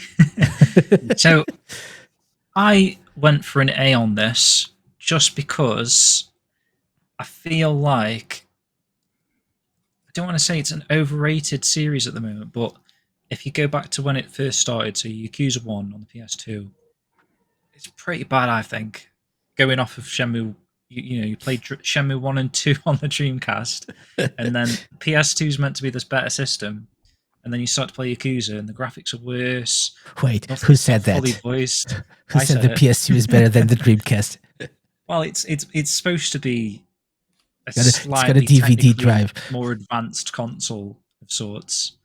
If anyone that isn't a fan of the Dreamcast would probably argue that anyway. To us, it's a Dreamcast stand, isn't it? But I just never got on with the original Yakuza on the PS2 or Yakuza 2 on the PS2. And to be fair, it didn't really go anywhere until Yakuza 0, right? Especially in the West. I know it was popular in Japan, but if we're talking about sales have only just sort of kicked in post Yakuza 0. So up until then, Sega were even like worried. Remember when they were releasing Yakuza 5 and it was like a digital only title, and it was like they weren't really throwing the marketing at it as such. It was like, oh, what do we do with this? It was getting a bit on the decline. And then Japan, when they developed Yakuza 0, gave it a new lease of life, especially in the West. So I feel like you can't call it an S rank because of the history it's had. Now it's probably is an S rank if you're talking like the post Yakuza 0, because everyone loves it so much so it's a little bit annoying, to be honest, as a Shenmue fan. And this is what Lewis is saying. You know what I mean? He would dock a point for Yakuza just to be spiteful for the amount of titles, especially. It's probably been, didn't we count once, Casey? And there was like 11. Well, there's probably more Yakuza games than 11 these days, because you've got like the Dead Souls one. You've got like it's just like insane. Into two historical ones and like the 2 PSP ones. Yeah, probably at this point. More than 11, like 13 or something. But then you can't deny that each time they are quality, aren't they? Like you were saying, despite them releasing 3 in a year, they all happen to be great games. So it's difficult, but I feel like I can't go above A on the Yakuza series. As a Shenmue fan, slightly annoying as a series. And the pre-Yakuza 0, I don't think it was a hit for Sega as such. It was just one of those games that they were just continuing to work on. And it's kind of like, it was especially easy back then for them because they were just reusing a lot of the assets. And, maybe this falls into the remake territory that we were on about earlier, where if you remake a full game, it's hard work. It's not like it's a simple remake, a remaster. So I know like Yakuza 1 and 2 on the PS2, and then they kind of did do a new engine for 3, I believe, because they had to make it for the PS3. But each time it's been the exact same city, exact same locations. So in a sense, well, go play the it games. has for the most part, right? No, not at all. Like Kamurocho. Kamurocho is one of the cities. You have Sotenbori, you have Yokohama I now. understand you have, that, yeah. but right? And they're you've all literally very big. got But Kamurocho I in don't want to every game, take though. away from your opinion. Sorry. But 'Cause you're I wrong. see where you're coming I do from. get that, because like Yakuza 6 is my favorite because it goes to that port town. It just feels very much Shenmue at that point. But I feel like I'm always in Kamurocho for at least half of every game, and that was like kind of my point, that they've reused the same layout. And I know it's sort of develops over time because there is like an ongoing time period, modern day. So like shops shut down, things get replaced. You know, the city gets more modern as the years go on, and that's very much evident in Yakuza 7, Like a Dragon, where you know that you actually start the game in the past, and then it brings it up to the modern day, and there's such a big change in like, people on the streets walking around with cell phones and stuff. So I like that detail, but again, I feel like I'm always in Kamurocho in these games, and that is kind of the copy and paste point that I was trying to make. A lot of the games can be cranked out easy because they've already got the architecture and whatever they need to put into the game That's an already interesting developed point. since the first game. I would Or A rank. not agree with that point. I don't mind the rank. I just I think there is more to it than Kamurocho, but I do understand the point of view. But yeah. Anyway, A, right? Okay, Ravsieg. Yep. Oh, okay. Well, for me, it's an S. I mean, it started out pretty rough, like in a time where Western companies weren't confident that those very Japanese games would do well over in the West, and well, that was for a reason. I still defend that it was the right approach by then, actually, to hire like famous people for the voiceovers and to change the narrative so that it would be a bit darker. Because back in the day, there weren't all that many otakus around, were there? I feel like those of us who appreciate Japanese culture to the degree that is necessary to enjoy Yakuza Like a Dragon games as they are, has exponentially grown in the last few years as internet became more mainstream and stuff. I digress. Maybe I'm also the localization then didn't help, right? So right now they are well localized, so even if you're not really familiar with all that stuff, it's better. I more feel open to like, that now, though, aren't they? it's not just like the culture is more accessible to the people, but also the way the games are localized helps. I see feel. what you mean. I I think see what you mean. in the beginning it wasn't the case, I think.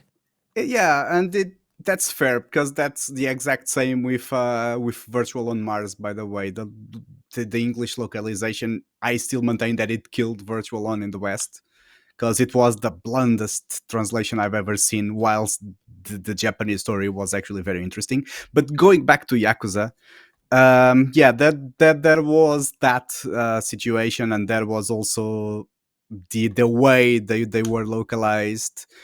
I'm honestly happy that they started keeping their essence, because we can see the game shining now, the series shine. I'm Well, to be honest, I'm not even the game's biggest fan. Like, I've never really clicked with the fight mechanics from the first 7 games, the mainline games, like 0 from 6. But I really enjoyed 7 a lot. The quirks and the jokes. Everything was really well made, and the mini games as well. And the reality is that, Atlus aside, Like a Dragon is kind of the Sega's flag bearer now. It carries the brand forward, whether we like it or not, in a way that neither Sonic nor any other franchise does nowadays. It's consistently in the in top 10 best-selling games, like and 8 Infinite Wealth had tough competition. It came out on the exact same day as Tekken 8, for example, and it was still one of the best sellers for a while. It's consistently discussed by thousands of people in the internet, and it's almost always positive impressions. There's a near consensus from journalists in which reviews are great, and yeah, there's not a lot more to Yeah. say. Okay. So that's an It is S up there. for Yeah, you, it is. right? Okay. Lime. I'm in between S and A. I came into this going like, Yakuza is like an S, definitely. Is it? Yes. That's the question. It might be like when it comes to like how influential it has been, or like how well known it is. I don't know about that. I really have no information about whether it's been influential or whether it is well known. I know about it, but like I wouldn't know about any of those things. The only thing that I know is that Yakuza has made me laugh, made me cry my eyes out, made me go, what the actual F is going on right here? And I love it. Gameplay is absolutely awesome. So like, I would definitely went into going it like, I definitely went into this going, this is an S. What would bring it down for me might be that there are just some side quests that I don't at all care about, and I just found myself forced into doing things like managing companies. Like, oh yay, yippee! Oh, how fun! Oh, I need to learn this. Oh, like I need to read like a manual now in the middle of the game and learn something completely new. I don't want to do this. And the game is like, yes, do this. Apologize to the shareholders. Oh, Yeah. and Don't play Infinite Wealth then. then it's like, no, I just want to continue with the game. I don't have the energy to learn something new right now. That has been frustrating. For someone like me. That's just personal, though. So I'm in between an S and an A, and like for the last reason, I guess it would be an A plus. Okay. No pluses or minuses. So it's an A. An right? A plus, Casey. Okay. I'll put my like a picture of myself doing this. Okay, A minus. Fine. A minus. Okay, so it's leveled up. Yeah. Okay, so A. I might change my mind, but it's So- just like for me, it could be better at introducing things, or like if you're gonna add stuff, making them then optional. I'm not sure if that actually takes it down, but I'm gonna have it on an A right now. I just want to mention something very briefly going forward, because we obviously can't, and I think as we progress we will not spend so much time on these all of them, but do we have any S tier games here, series? So because For me, yeah. one thing that I considered was like the overall tier list, right? So which games do we there should be, I think, some S quality or S type games, Yes. right?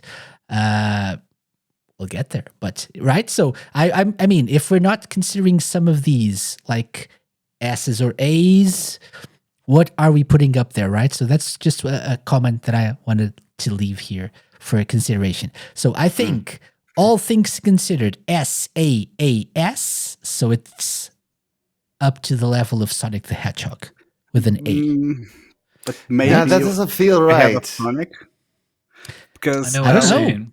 I don't know. Right. Lime made SAAS. the point of saying it was an A plus. So And they- James said it's an A minus for him. So. okay, so But Like a Dragon. I mean, I would be tempted now after you said that to put Sonic as S, just because. Okay, so I'll ask. I have a suggestion. We'll keep going, and at the end, we'll look at everything and see if we have any adjustments to make. Yeah. Mm. Okay. Right? Like I am I have all one right here. things I considered. don't think that they belong in the same tier, like at all. But you gave them the same That's- rank. I do think they belong in the same tier. But okay, so I am moving scared on. to hear Persona. what you guys are gonna say about Persona. my favorites.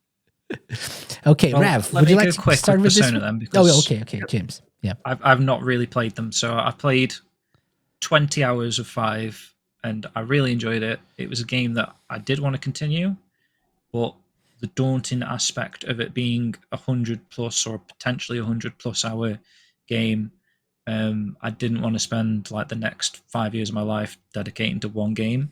So for that reason, just because I'm not too familiar with the series, but I Let do me get just let me the just quality. let me just tell you something.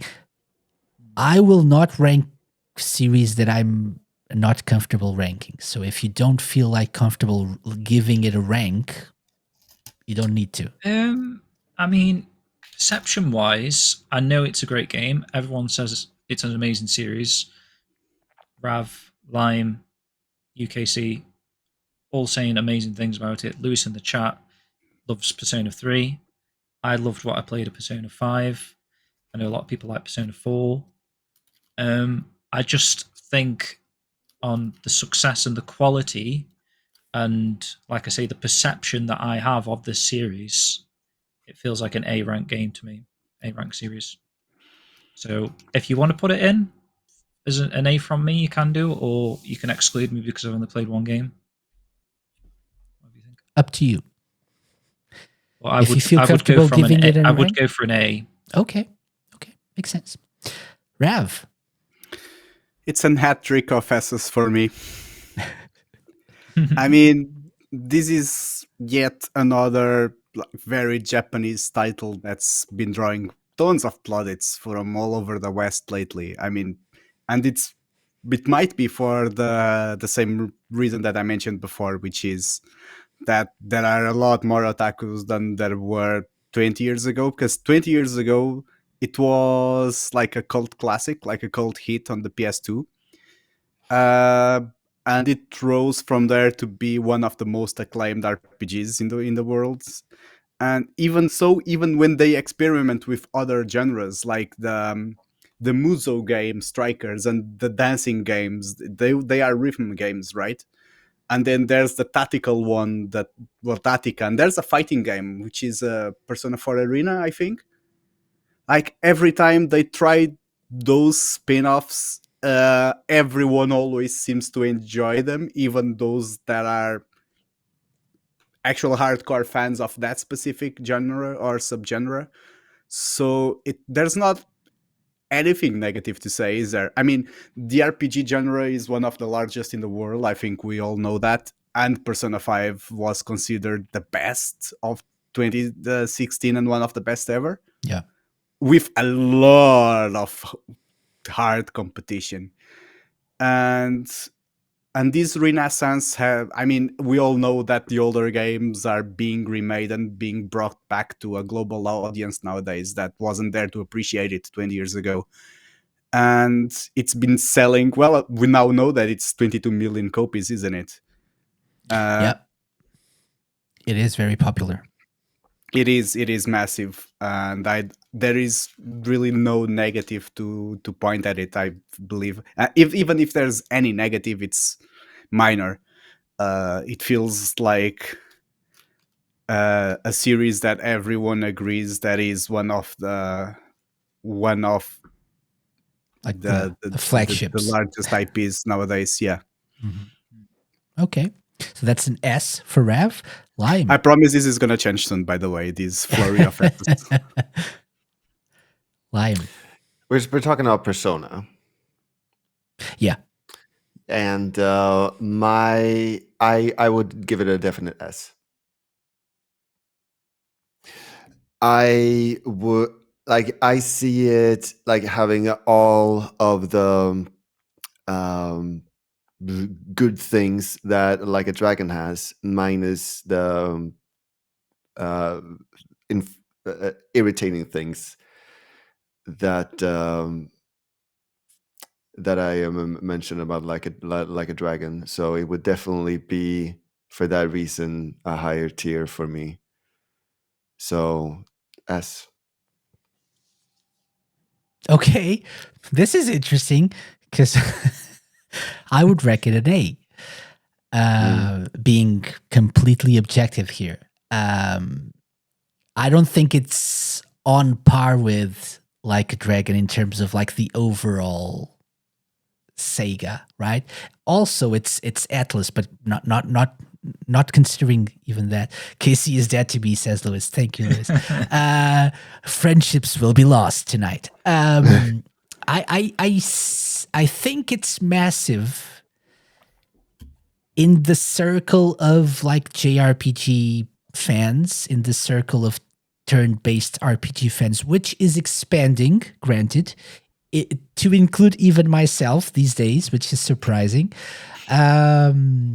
But I don't think it's up there with Sonic. And I mean, in terms of my own perception, it's not up there with Sonic and Like a Dragon in what it represents to Sega today. Yeah. So that's the only reason. That's the only reason I give it an A. I think quality-wise, yeah, it's up there.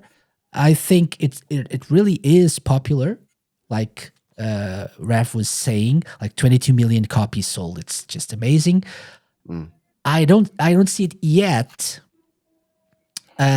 as on par with the other two IPs we've discussed so far. But I do understand the S ranks from you guys. So no objections here. I'm just trying to be a little bit more impartial. Not that you're not. I'm like just justifying my ranks. More here. impartial than you are. No. I'm saying I'm trying to be with my ranks, not like consider what I feel about the games or only that, but mostly the overall tier list and where these series should be.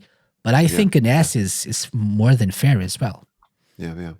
We are giving also like different weights to different things. Also, like depending on the game. Like for the last two, I've only been able to talk about like what I felt about the game, like quality wise, and so like that's really the only thing I can judge. And then after that, Casey focuses on like it doesn't like feel like Sega. Like it's not as like a well known like Sega. The property really. And that's a completely different thing. So like we are kind of like ranking it Atlas, a little bit differently. Probably triple S if we're talking Atlas franchises, only Atlas games, right? But we're considering Sega as a whole, and I think it's not up there. That's the only reason. Lewis says in chat, I will say I do think Persona isn't for everyone. Persona 5 is definitely more accessible to a general audience, but it is very dense and visual novel influenced after all. That's my reasoning here. I think Sonic the Hedgehog is mainstream. Like a Dragon, even if it's not completely mainstream, is more accessible to a wider audience, I feel, than Persona. I'm not 100%. That's my perception, at least, and that's my reasoning here. I think there's more gameplay elements to like a Dragon, whereas like Persona is like if you like this style of game, you will like this game. If you don't like turn-based RPGs, probably isn't much in here. But like a Dragon, there still is a lot of stuff outside turn-based RPGs. That's true. That's true. But like the meat of the game, like the combat, Yeah. right? I mean, There's the relationship thing, and there are other, like Ravsieg was saying, there are many not crossovers, but like Spin-offs. spin-offs, Yeah. and there's a whole different like genre of like fighting games, dancing games, rhythm games. But if we're considering like the mainline games, like a dragon, even in if considering Infinite Wealth, which is, I would say, one of my favorite games of all time. Infinite Wealth is that good. Is really, and I'm not. I keep saying this, but I guess I am now a big turn-based RPG fan. But it is great, and what they do with that, and all the other things you can do, apart from like having turn-based battles, that puts it in a more accessible light to me when considered to the mainline Persona games. I'm just trying to explain my reasoning for not giving it an S, because I feel like I'm attacking Persona, and I do really think they're really good games. Yeah, I do. But they kind of agree. they are both turn based. They are at least when it comes to Yakuza 7 An 8, like yeah. and 8.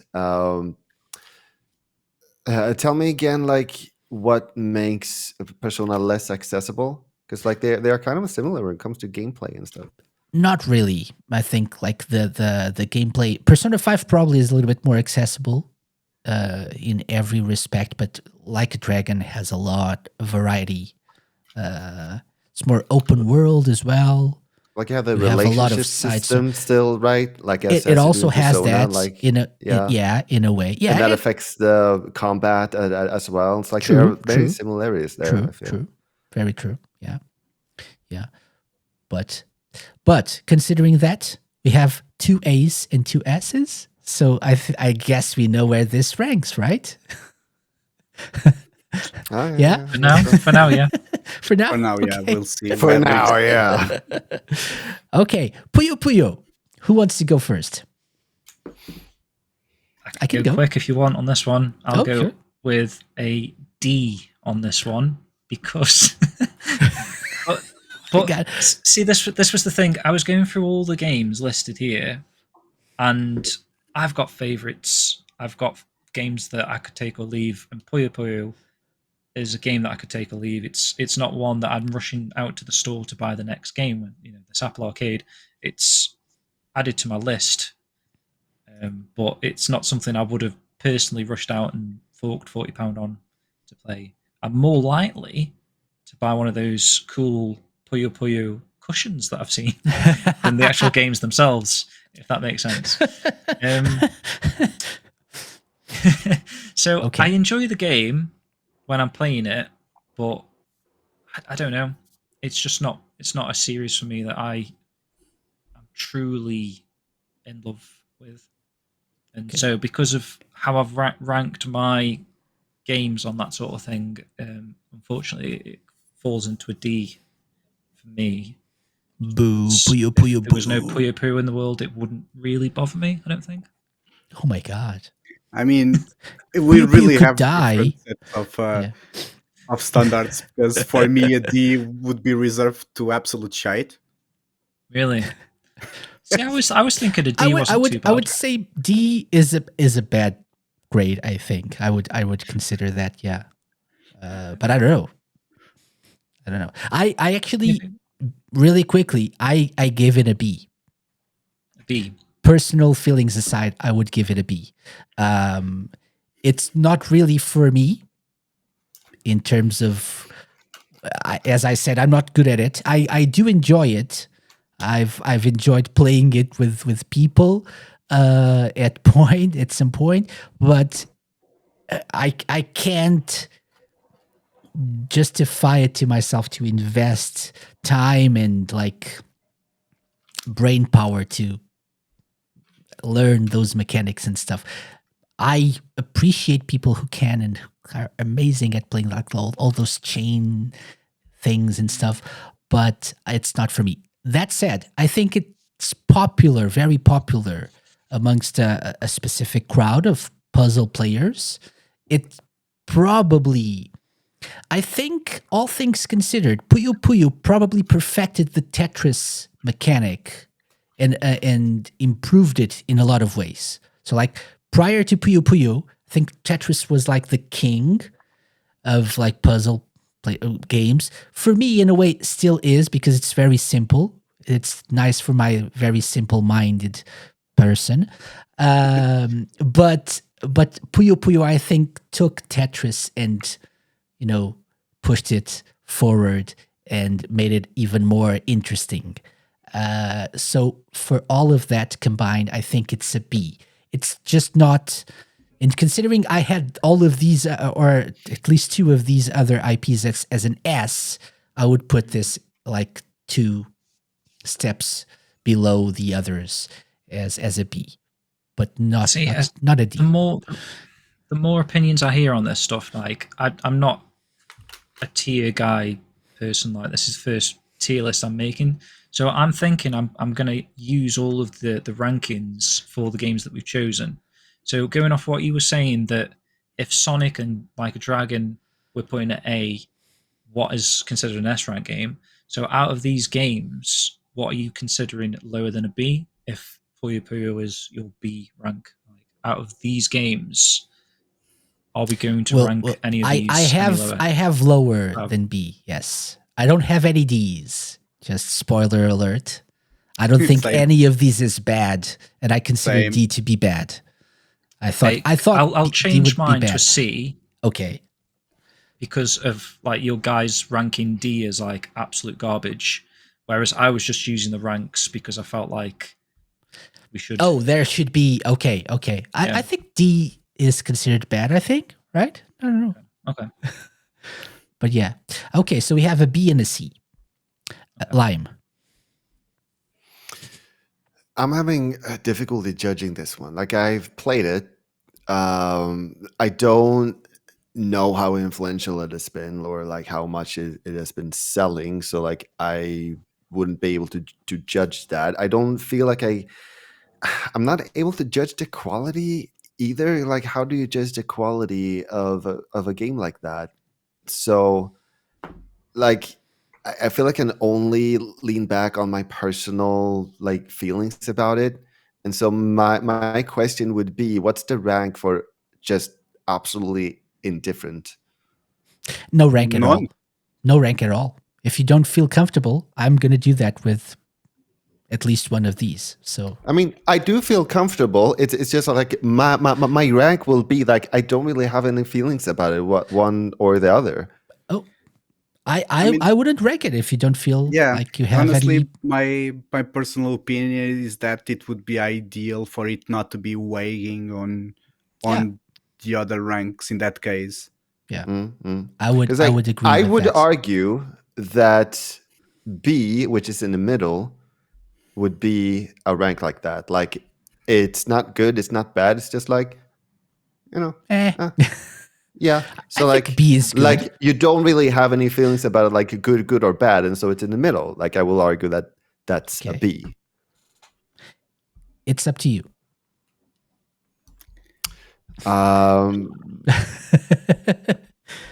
Think about it. Think about it. Let's hear Rav, maybe. Okay. Yep. Yeah. Sure. No, yeah, sure. I mean, sure. If go for it, if you're still finishing your train of thought, though.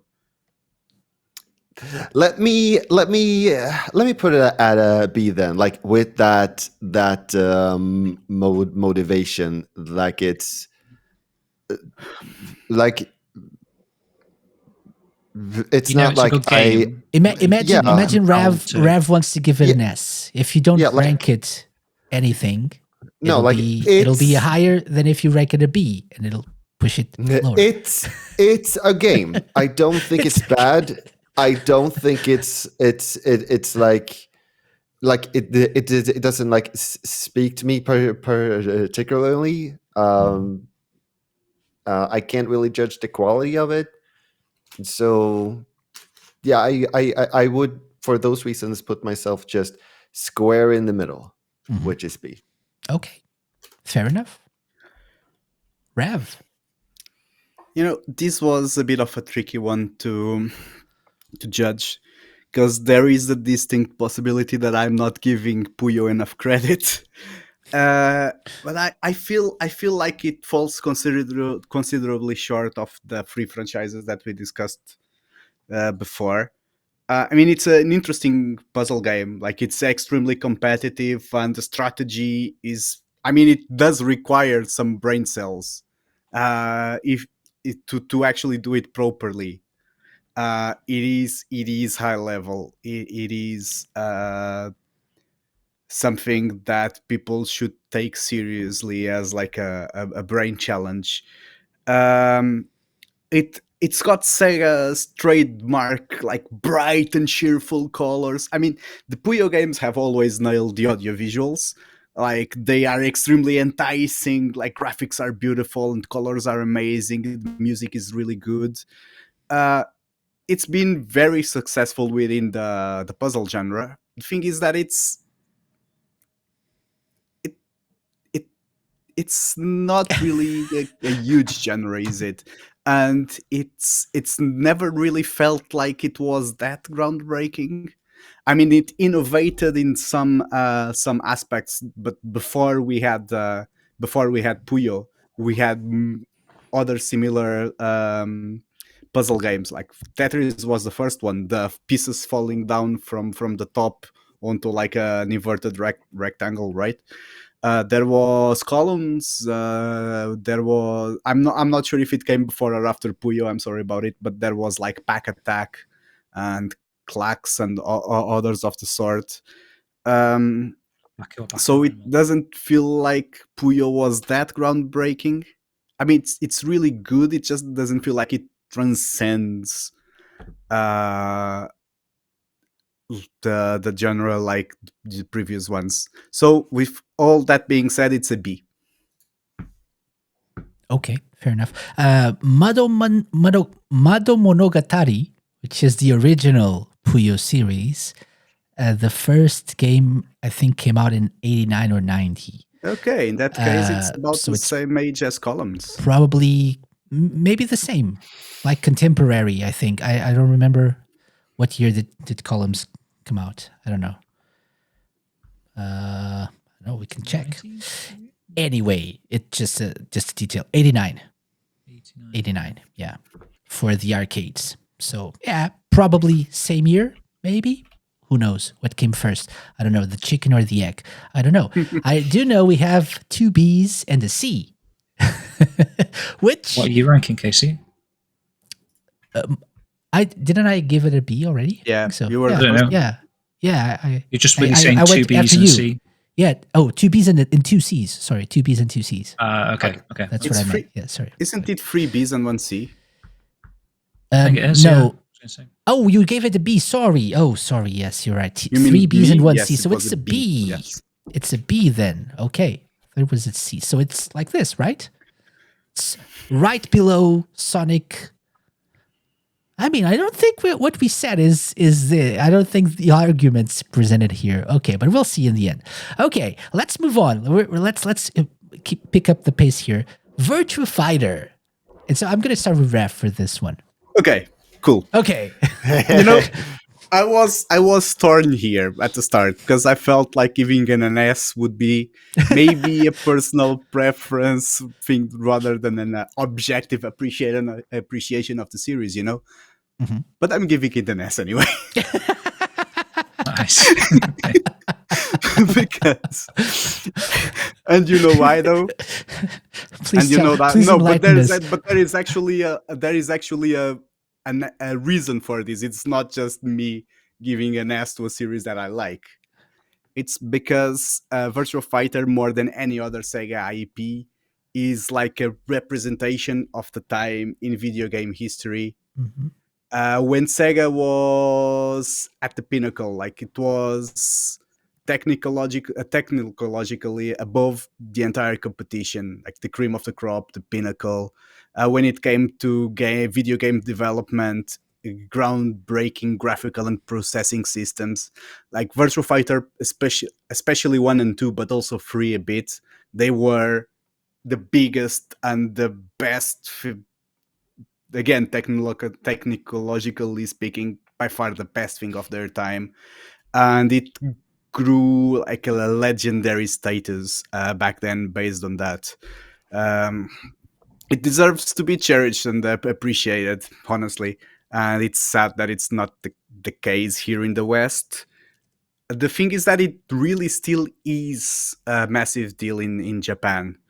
So if you go on YouTube, you can easily find videos from the 90s of mainstream TV channels showing Virtua Fighter tournaments with hundreds of people watching in the 90s. And there's reports all over the internet from people who were in Japan in the 90s, and the arcades were filled with Virtua Fighter. That was their number one game, and it was the highest grossing arcade series for all the years in which those games were released. I mean, it's sad that it started losing ground to Tekken when the PlayStation killed the Saturn. I've always felt like it was more of a console wars thing than an actual game quality thing. I mean, Tekken won against Virtua Fighter in the West because the PlayStation won against the Saturn, not because it wasn't better, because in my opinion, it was. And it's really sad that it's been neglected in the West to such an extreme extent that younger gamers just rewrite history on social media, saying stuff that other 3D fighters were Tekken's rivals when they were nowhere ever even close to Virtua Fighter's level of sales and reputation. They've really been neglecting it a lot. I am very hopefully that it changes in the near future.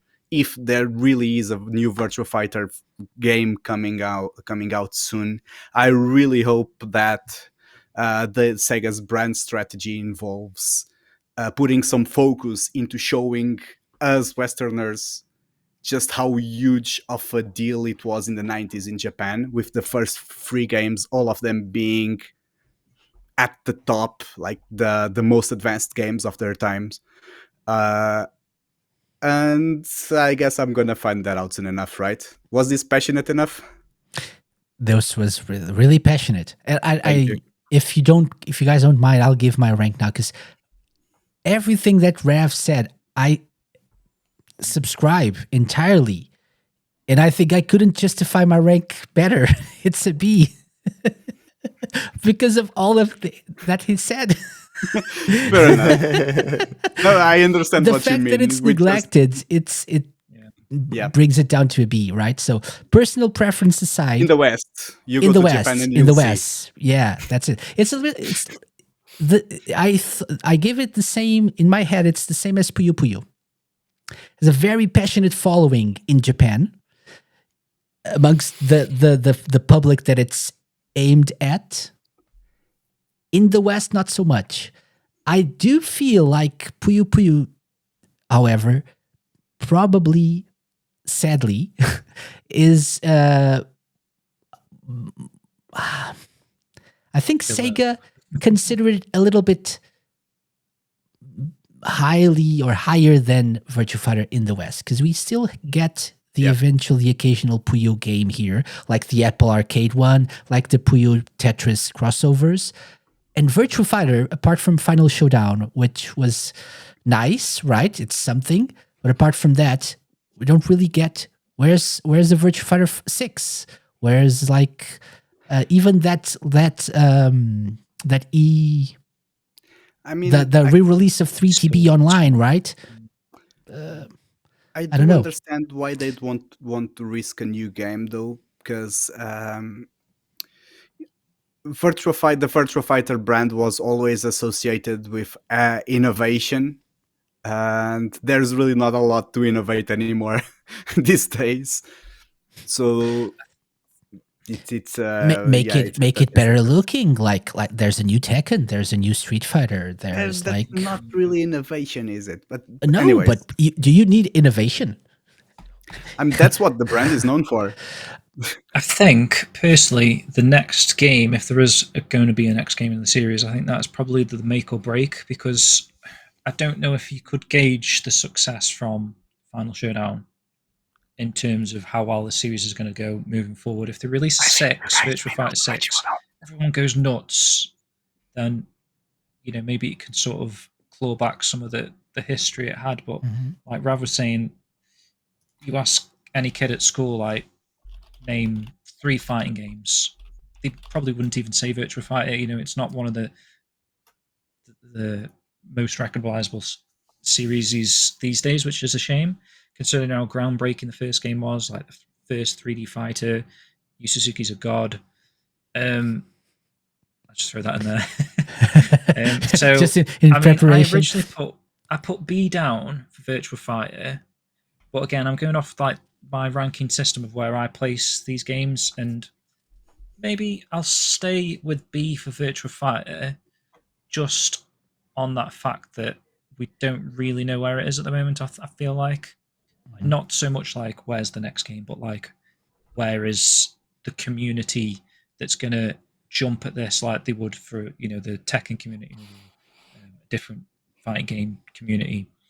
I feel like of Street Fighter, like these big ones. I feel like Virtua Fighter, depending on the next game, I think we'll really know where Virtua Fighter is in terms of success. I think moving forth.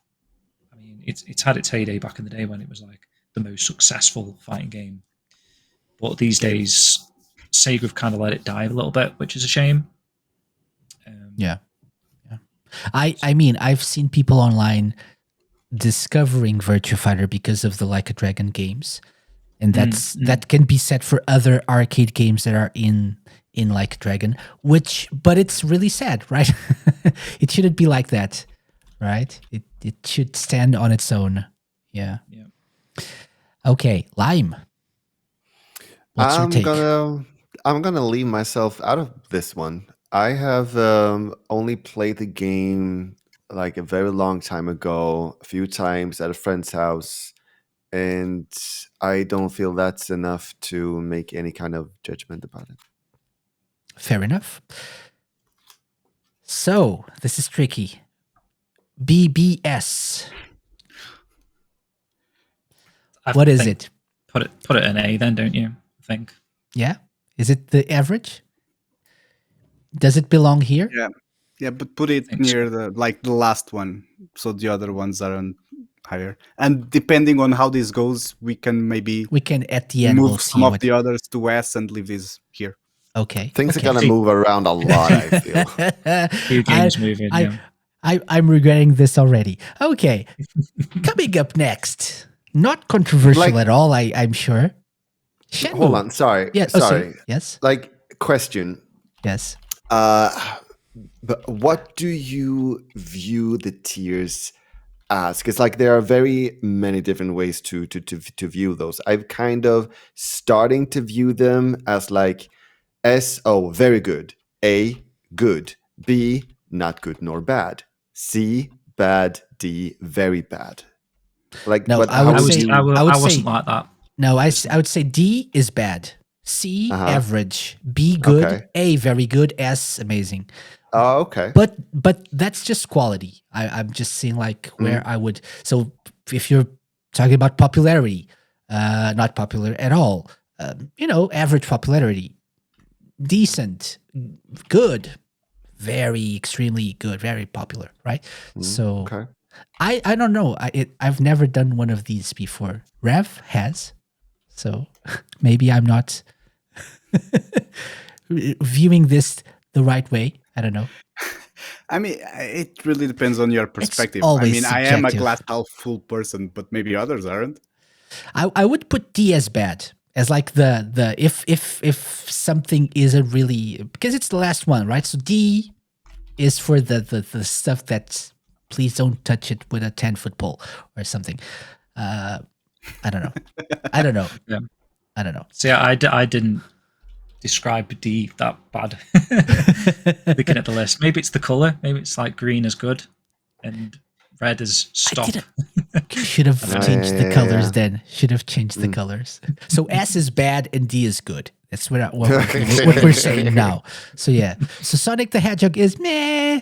Yeah, Puyo Puyo is better than Sonic and Like a Dragon. It's inverted. Yeah, that's what we're But saying. okay, so like, No. have we reached a little bit more of agreement about what these means now? It's like, are we saying like D is bad and C is average? I don't know.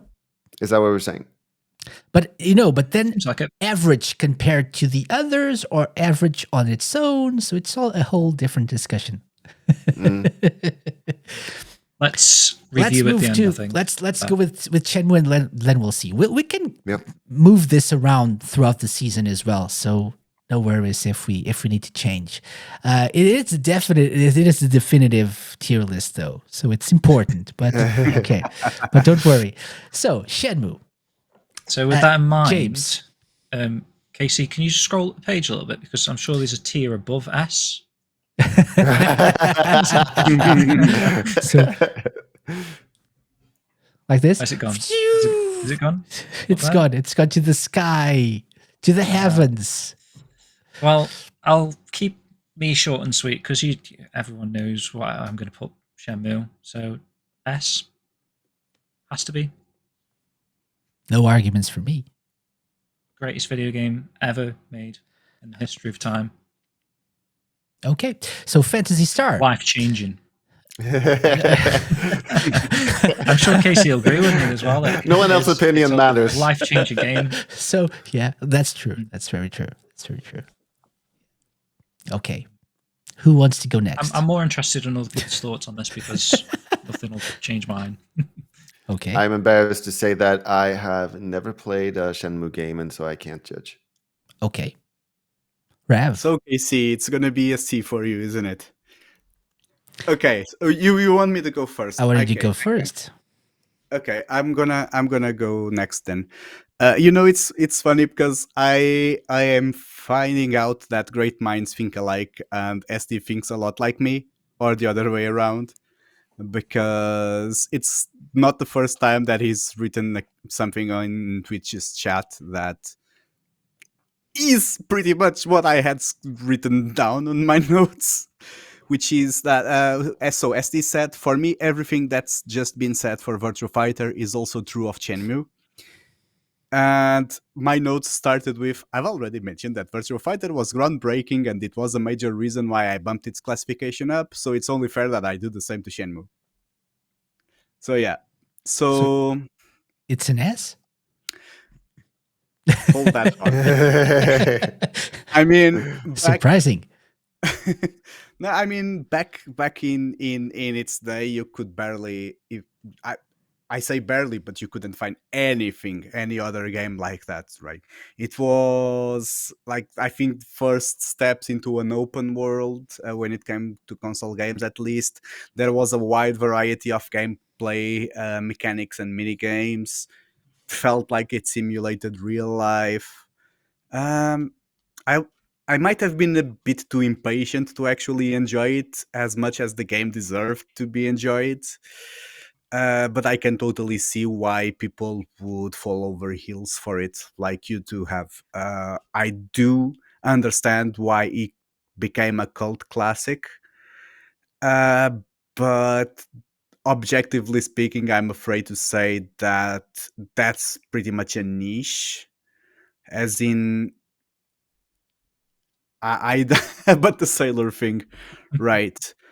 I mean, it's not an S for me, mostly because it's not as far-reaching as the other franchises I gave an S are. It's stuck in.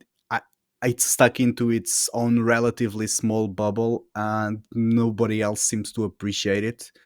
And it also doesn't help that Shenmue 3 was built on a small budget and was relatively lacking to other games of its time. It feels like it doesn't really have a lot of its prospects about getting back to its former glory are very thin, because it seems like it's never ever going to have the budget for it. I'm afraid it falls short of the franchises we've discussed, or at least some of them. So I'm not giving it an S. You're It's an A. breaking my heart, Rev. It's still an A. It's not like I'm Still an A. crapping all over it, is it? Good. It's a great, great grade. My God. Okay. So I'm kind of embarrassed now. So as I said before, I'm trying to be impartial and objective. So I had on my notes, I had B/A, and then a note saying, "Make up your mind, Casey." And I'll explain. I'm being objective. I do think it deserves to be a step, maybe not a step, but like half step, perhaps above Virtua Fighter, though. I feel a little bit the same, but the impact of the game in its community has to be considered here.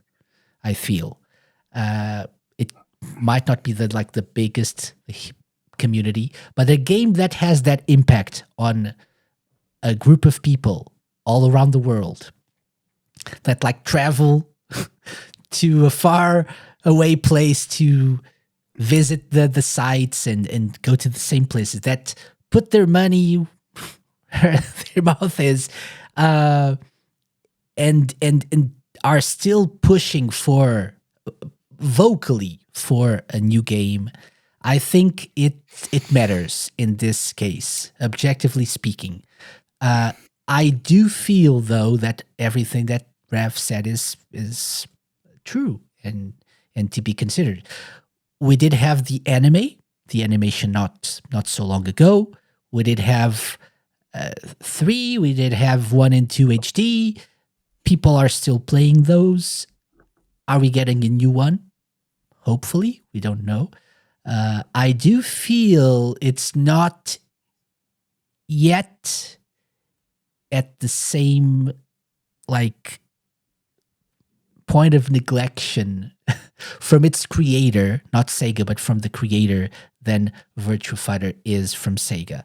But that's it. From Sega, for sure. They just, if you want to do anything with it, just go ahead. We're not touching that, apart from the HD remasters. But I do feel like if I'm giving a B to Virtua Fighter, I should give an A to Shenmue. Personal Or opinions higher? aside, or higher. No, as I said, personal opinions. For me personally, it's an S game. Of course it is, right? Life changing in many ways. So yeah. So what this means is 2 A's and an S. The only counter argument I've got to what you say is that it feels like Virtua Fighter's community is much larger than Shenmue's, even if maybe Shenmue's Probably. might be more passionate in general. Probably. That's Especially in Japan, I said there we that. go. I said that. I think that's the thing. That's one of the things that tips it over for me. Because even if it has a larger community, but as a whole, I think even a smaller community is more vocal, and it means that the game has a bigger impact on people, I feel like. And that's true for everyone who is a Shenmue fan. It's not just about the quality of the games, but it's how impactful they were on their lives, and that's why they're still there waiting for a new one. They're still like annoying people on Twitter every 4th, right? You know, it's really interesting. I don't know. That's my point of view. I don't know if I'm right. No, I mean, KC, you don't have to be diplomatic. No, I don't think it's mostly an a matter of perception based on what you see, because everything you've said is true for me for Virtua Fighter. Like the passionate community begging for another one, it's made a difference in their lives. But I see it for Virtua Fighter a lot more than I see it for Shenmue. But that's because I am in the Virtua Fighter circles. That's it. And I am in the Shenmue and you circle, are in the Shenmue circle. Yes. See, I'd say what you're saying there, Rav, but the other way around, just because of my circles. Yeah, that's it. Yeah. So I guess all in all, A, right? Yep. Okay. Phantasy Star. And I changed this. This was originally Phantasy Star Online. But Sega on their website consider this Phantasy Star. Okay. So they consider it as like the part of the whole series. So and that probably is fair. Lewis says I demand a recount. We'll do it at the end. We'll do it at the end. So Phantasy Star, any takers here? Are we in the sort of stage now where we're sort of rattling through the ranks for these? Well, I mean, they're still amazingly popular games, but like for me, Phantasy Star is not as great as it was. Like Phantasy Star Online was the peak for me, and then I've gone back. I've played Phantasy Star on the Sega Ages, loved it. I'm not a turn-based RPG guy either, but the original Phantasy Star is so charming and so amazing. But again, where are we now in terms of Phantasy Star Online 2, which I know is a pretty popular franchise still for Sega. Really, they're throwing a lot of money into the game and New Genesis and all these things, events that I'm sure they're still doing. But for me, the popularity, I don't know if it's there. In regarding like comparing it to these other series, I did have it down as an A, but looking at the A's, it may have to fall into the B category now. And again, this is like something that if they were to come out with more consistent games for Phantasy Star again, like maybe a fully fledged RPG, like not an online one, try and rekindle. I mean, RPGs, JRPGs especially, are massive at the moment. So Sega kind of missing a bit of a trick by just, continuing with the Phantasy Star Online 2 and nothing else. There's definitely more to the Phantasy Star series than the way it's ended up. And I think it probably is a good time now to release a fully fledged Phantasy Star game. And I think it probably could be successful in this day and age, for sure. But based on where it is at the moment, I mean, I'd happily play a Phantasy Star Online 3, but I just feel like maybe they should go back to a pure RPG Phantasy Star, because that was where it was born from. The online thing took over, and it is a great thing, like the original on the Dreamcast especially. But yeah, difficult one. But for me, thinking about the perception of it as well, I don't know if many people even know what Phantasy Star is. Yeah. Like, okay, so it's walking around the street, if you're asking random people, I don't know if they'd know, but they would know Final Fantasy, if you know what I mean. So I feel like you kind of have to compare it to series like Final Fantasy, because they were kind of on the same level back in the day. And again, there's a lot of these dormant sort of Sega IPs, they've lost the ways over time, and the games that they were up against and better back in the day, they've fallen short of in this day and age, and Phantasy Star is unfortunately one of them. So chuck it in B. Okay. That's a great idea for a future episode of the show. Someone goes out on the street and like, excuse me, do you know what Phantasy Star is? Like, yeah. Would be interesting. Yeah, you have like like Family Fortunes, we asked 100 people. No, but in a hoodie at night. A Japanese RPG. Like in a hoodie at night. Excuse me, do you know what Phantasy Star is?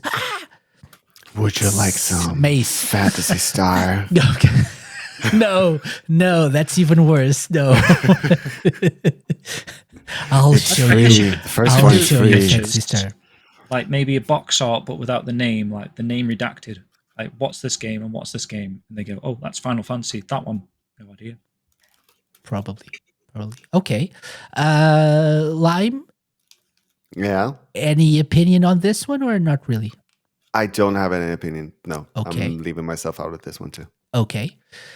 Rav? this is the third franchise in a row which I'm gonna focus on how groundbreaking it was. Because the first Phantasy Star Online was ahead of its time when it came to being like an MMO game on a console. Like, well, Mhm. the Saturn and the first PlayStation dabbed on the online capabilities, but none got as far as Phantasy Star did. Phantasy Star Online, that is. And it would take until the PS3 and 360 generation for that to be replicated when it came to consoles. So it's got its own place in history because of that. And Phantasy Star Online 2, it's probably doing something right because it's been holding on for years and it's got its own dedicated players. But I agree with pretty much with everything that James said, in that it it doesn't really get a lot of recognition. Like, few people know it outside its circle. I mean, to be fair, the only reason why I know it is because it's Sega, or else it would totally fly over my head. Because it's a pretty minor MMORPG in the greater scheme of things, at least compared to some of the largest names. B- but based on the fact that it's still got a very loyal fan base, and the fact that the first Phantasy Star Online was groundbreaking, even if it wasn't exactly like one of the greatest classics of all time, and that the Mega Drive and the Master System games were very good RPGs, but again, not all-time classics, not games that many people still talk about as being great RPGs from back in the day. I am going to settle on a very good but not exceptional B. Very good, but not exceptional B.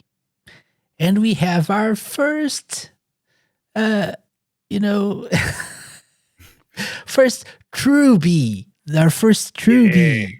Because One that we all this agree on. this is a B for me as well. I would say I will say though, Lewis is saying, I agree with Jim. Would have been cool to see them revive Phantasy Star as their flagship RPG, but I guess they bought their way into Persona now. I don't see that being a problem. Actually, the Phantasy Star universe, like Phantasy Star universe. No, that's a great game, by the way. That's a great game. But the Phantasy Star setting is unique in its own way. It's like a sci-fi RPG, right? You have all those fancy settings like Final Fantasy, maybe not so much now, but I think it still is it's like a fantasy themed series. Dragon Quest, most JRPGs or turn-based RPGs are set in a medieval time setting or fantasy setting.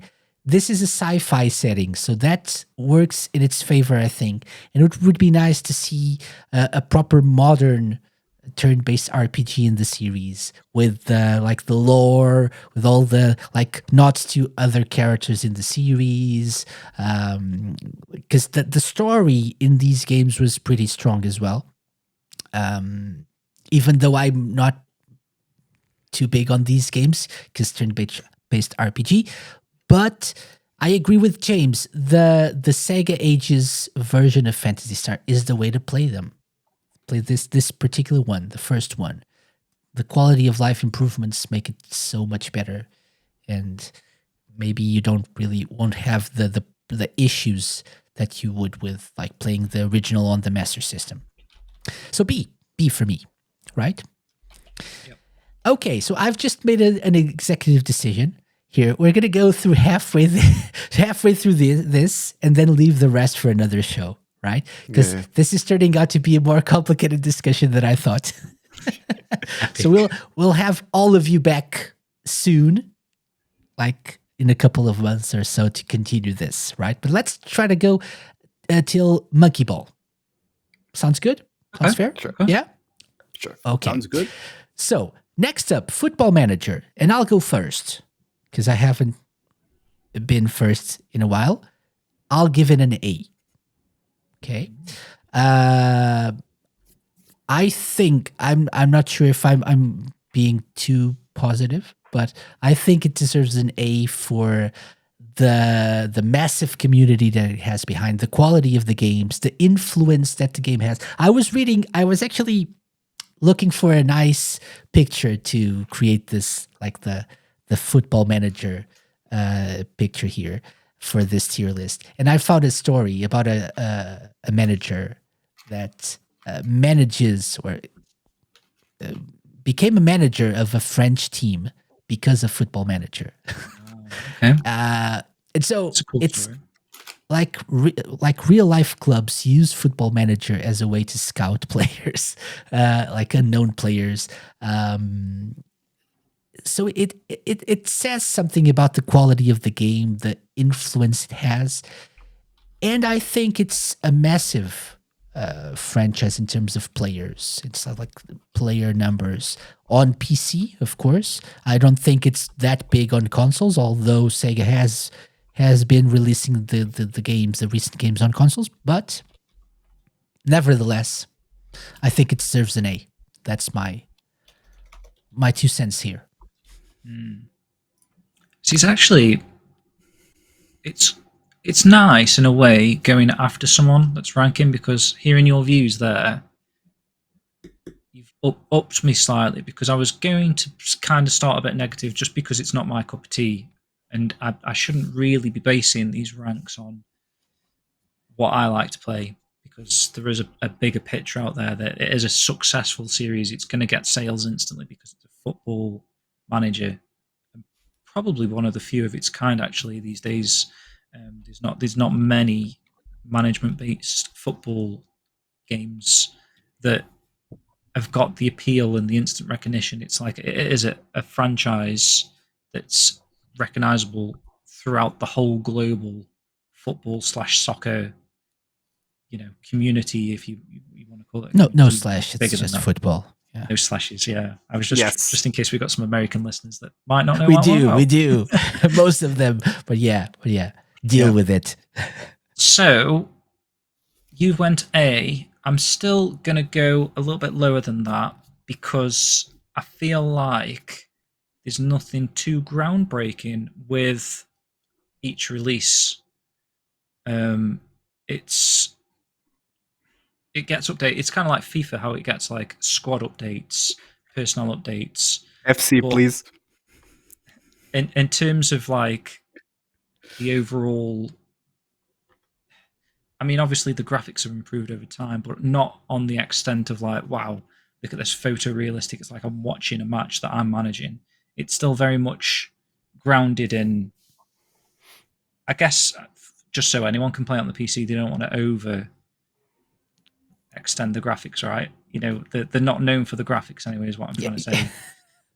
So I don't feel like 2025 is going to have anything groundbreaking that I must rush out and get that when I've got 2024. I could just carry on playing. It's just going to be a squad update, or to have that sort of modern feel with what's going on in the world right now with my team or someone else's team, or player names that you know of that have signed to different clubs. That's the only reason really that you'd probably continue to buy each year.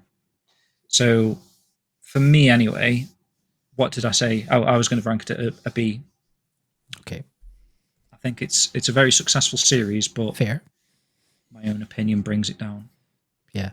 I say groundbreaking is probably too much, but innovations there are by the bucket loads every year, like different features. But that's something that only a person who would want to play the game in the first place would see and appreciate, right? So it's for a very specific player Maybe base. so. I mean, I it's played not something that 2024. there are no 2023. features that will make someone rush out to buy it if they wouldn't want to do that in the first place, I think. I didn't feel like I was experiencing anything amazing that I wasn't when I was playing like Football Manager 2001 or Championship Manager, or whatever it was called back in the day. I don't feel like there's enough change that it blew me away.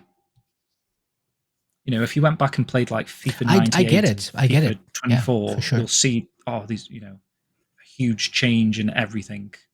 Whereas the Football Manager aspect is you just know what you're expecting, I suppose. A lot of like stats and tactics and But Comic Sans. No, no, they don't use Comic Sans. No, they don't. They don't. Like I was just making a font joke. But Times New Roman. I don't know. I don't know what the font is. Anyway, B, right? yes. Rev. Do you want to go first, Lime? Well, sure. I have no opinion. Rav, go. Okay, that was Which quick. is why I asked you first. Okay, so this is an S. An S any day of the week. An S any week of the month. An S any month of the year. Any year of the century. Any century of the millennium. This is an absolute S. I mean, this game is so incredibly influential. It's definitely, definitely it might be exaggerating, but it is probably more influential than Sega itself. Like, KC, I feel like being Portuguese, growing up in Portugal in the 90s, we are in an interesting position because, especially me, since I grew up in a pretty remote town, but that there weren't all that many things for us to entertain ourselves with. Like there were only like 4 channels on TV, and they would all just show the same stuff. So we were kind of forced to soak into both football and Sega, because those were two of the huge cultural hallmarks in 90s Portugal. So, and these actually kind of shows, because whenever I go online, and I say this from both sides, because I've been actively participating, not as much anymore now that I got this job, but I used to participate really actively on both Sega communities and Football Manager communities, and there is an incredible disconnection between both. Neither side has any clue, or very few people do, and most of those are Portuguese, which is why I actually brought that point before. Uh, just how huge the other side is. There's very few Sega fans who are aware of how much of a influential in the real world and money making behemoth Football Manager is. And there are tons of millions of Football Manager players around the world who couldn't care less about Sega and who have no idea about anything about Sega at all. Those Venn diagrams, or the Venn diagram, couldn't be further apart. And I should really emphasize these really deeply, because And you're justifying my A, I feel like. really, the only thing, as SD said, and again, I agree with what SD said, the only thing that could possibly bring Football Manager down is because it's not like a true Sega franchise. They bought like an established product from Sports Interactive, right? But I wouldn't say that as the reason, because they bought Atlas, right? And we put Persona up there. For some is an S, yourself included. I would say it's like that you explained it better than I ever could. There's a disconnect between Sega and Football Man as communities, right? Yeah. There's Yeah. an intersect, right? An intersection, like very small, but like Football Manager fans really couldn't care less about Sega. That's why I don't think it should be up there with Sonic as which is an S for me, or like a dragon. Do you see? Like that's my reasoning there. Anything else for everything else, I agree. It's a definite S. Yeah. I get it. This Yeah, is a Sega tier list. Is what you mean? I'm comparing things. I'm looking at the overall picture. That's my goal. My fair whole enough. thing here. So by that train of really- thought, we should probably create a whole new tier above the tier list because Football Manager is larger than Sega, probably. and that is the reason why I put it at S. It's because Fair enough. I fair mean enough. it goes much further than Sega's borders. Really, it is a massive, It truly is. real life, influential title. Okay. So SAB means it's an A, Hey, Yes. right? Another one. Okay. That's good. That's good. That means Sega is good. Okay. So I'm going to let Lime pick. We have 3 left. Mm-hmm. And I don't like seeing you like that quiet. I like hearing the sound of your voice. So which one would you like next? One that you want to Can have we some go with input Super on. Monkey Ball then? Let's go. Monkey Ball. Let's put it here. it's good bananas. Let's. Yes. So, Lime. Yeah, Please. I mean, I think it's just like very good for what it is. I think like I think that it can someone like mention like any other game that does a similar thing? Like you kind of like tilt the whole Marble thing and then Madness? you. Sorry. Marble Madness. I was Marvel thinking of? Madness. Yeah. Yeah, okay, so there that's are other games. old. Like I'm trying to like But judge that's like a really old like classic by game. how groundbreaking like it I know is. what you Like mean. it's like if there are no other games like that, then yes, it would be It's pretty groundbreaking. unique, I'd say. Yeah. So like what we have that I think it's very well known. It is very like fun to play. Like it's kind of like, and I say that because it's like there's speed involved. Like it's a little like has the same kind of fun factor to it as for me as Sonic has. So based on all of those things, I would give it an A. Sounds fair. That's where I would Okay. put it. Any Higher other than I was thoughts here? expecting. I'd probably go B on Monkey Ball just because I don't know. I don't feel like I mean, having said that, like sort of the original Super Monkey Ball Deluxe on the original Xbox is a perfect game, really. But I feel like the sequels since haven't been as good, but I don't know if that's just because it's more of a good thing, like, or maybe too much of a good thing. It is quite a difficult one to categorize, actually, because it is unique. You can't really compare it to much. But then there's been a few misses as well, aren't there? There's like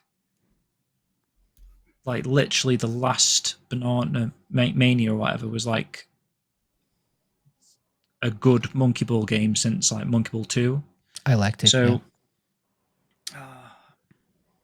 did I say B? I think I'll go Yes. beyond Monkey Ball just because, again, I'm trying to think more so like the games, and I don't know if I should be looking at these other categories like success and like what was the other one, perception, like influence and stuff. Mhm. I'm not sure if it's obviously not as influential as some of the other games that we've got in the S tier there. So, and sales wise as well, I don't think it sells as well as anything in the A tier there. So I'll put it in the B tier. Okay.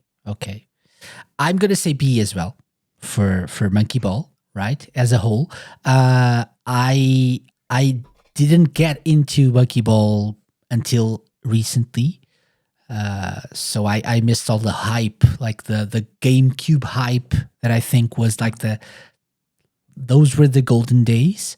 And then it expanded towards the PS2 and Xbox 360 and Xbox, original Xbox. But I think it still has a massive following on Nintendo platforms. Okay, more than I think we realize. I've seen people commenting, like Nintendo fans commenting that, oh, this new Monkey Ball game is going to be awesome.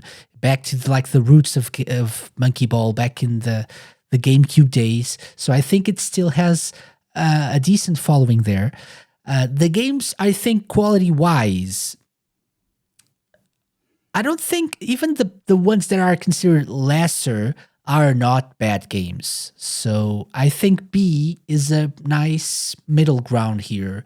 I wouldn't consider it an A tier game or an A tier series, as in terms of popularity. I think it's like a step or two below the others.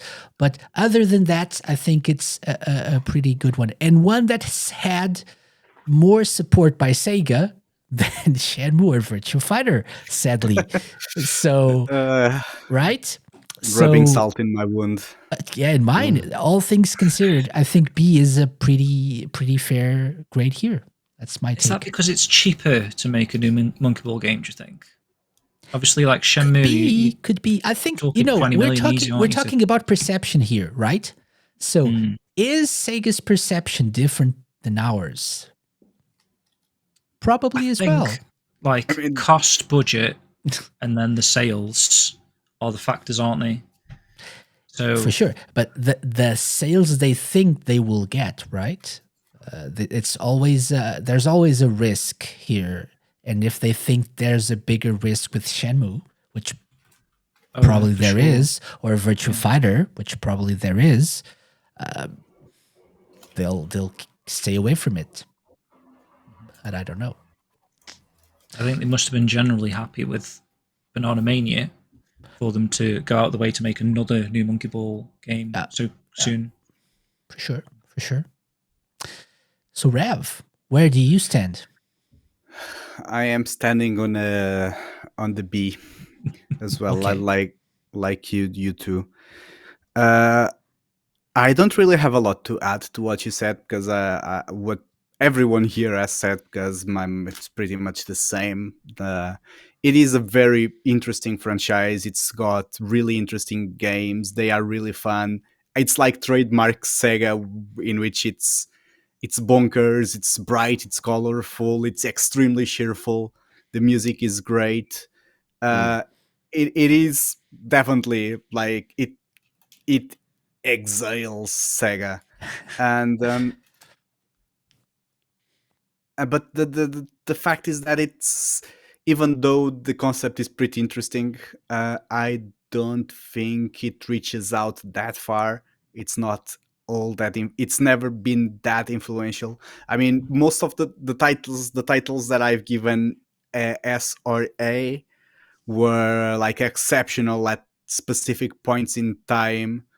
It are exceptional within their own genres, and it doesn't feel like Monkey Ball got that reach for however good it might be. So yeah, I think B is fair. I think so. Yeah. I tend to miss the thing about the popularity as well, and mostly go with quality and stuff. So, and I absolutely agree that it might not be as well known or popular as it maybe deserves to be. That's true. It deserves to be more popular. It's a great party game, by the way. It is. So that means 3 Bs and an A. So that's a B, I think. So, yeah. Okay. Next up, we have 2 left. Let's try to be brief, if we can. Someone needs to go to bed. I mean, this is a long show. Samba de Amigo. Samba de Amigo, right? So thoughts. Should I go with mine first? Go for it. Yeah. So I gave it a C. Shocking, perhaps. I do enjoy Samba de Amigo. I do think it's a good game or a good series. I don't feel just the fact that it's been we had a new one in 2023 is a little bit mind-boggling to me. I don't see it being as popular as some of the franchises that we've discussed tonight to justify a new game. That said, I think also the release of C Smash VRS and like the fact that it's a game that's perfect for the Switch, on the other hand, justifies us having a new game. Want to do that They've again? actually made Rev? made Do three that again, Really? please. as well. Please. Okay, there we go. Nice, very nice. Okay, not this, Thank you. not the best. Okay, that's yeah. Oh, production. say- Yes, And they've like made 3 different versions, right? Because they've done the VR one for the Quest, that's they've done true. the mobile version, and then they've done the Switch versions, which is crazy, I, really. I wonder if and the VR one was like the focus, even though it Maybe was released so, later. I know what you mean. And then they made games out of it. Yeah. But I think it's telling, Casey, when you forgot to add it to the list originally. That's you in true there. as well. That's true as well. Speaking of which, how are we considering Judgment, by the way? Is it part of the Like a Dragon, or is it just something that might come later? We didn't talk about. I didn't even remember Judgment. I would.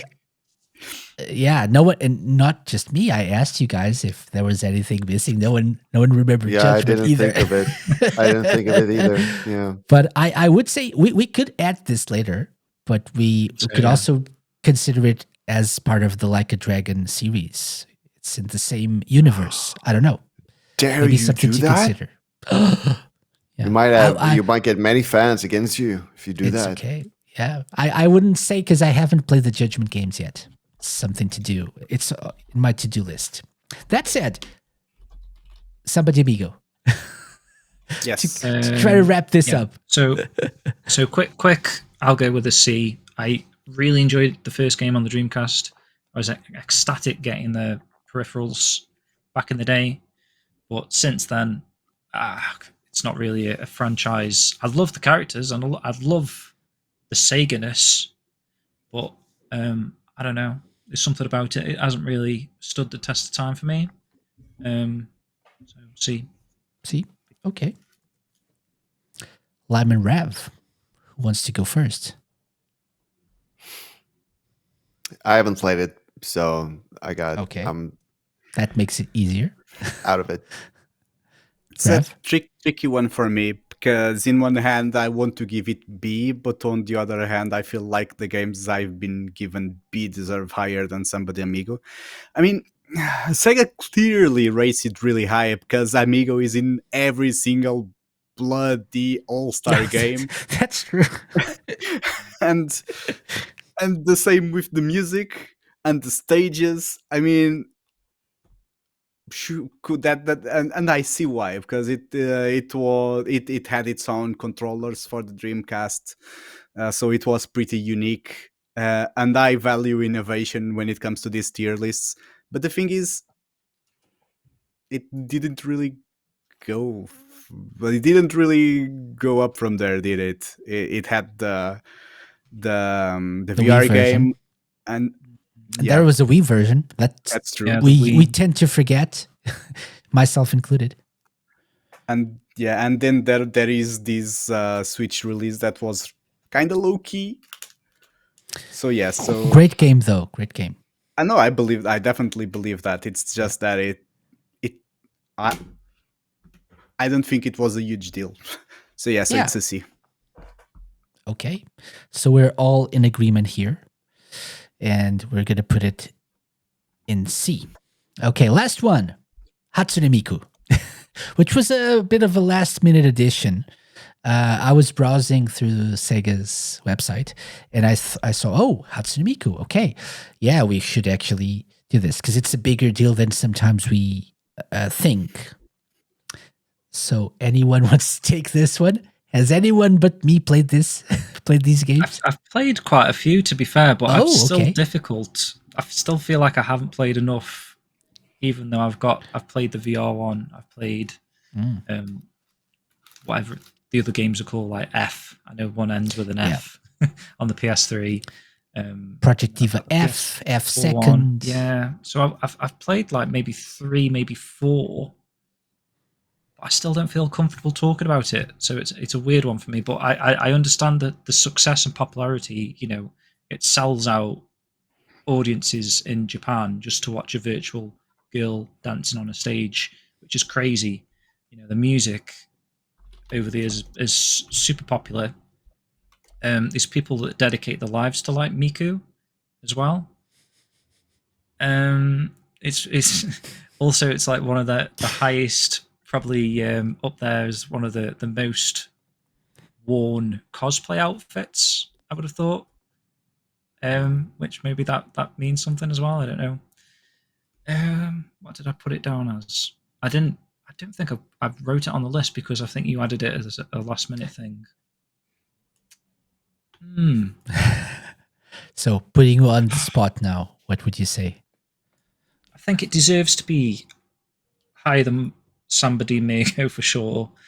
In terms of like a rhythm-based game that's successful, it's got popularity, it's got the sales numbers to back it up as well. Big in Japan, deserves the recognition that it probably has. I'm just probably not the best guy equipped to really give it a good opinion.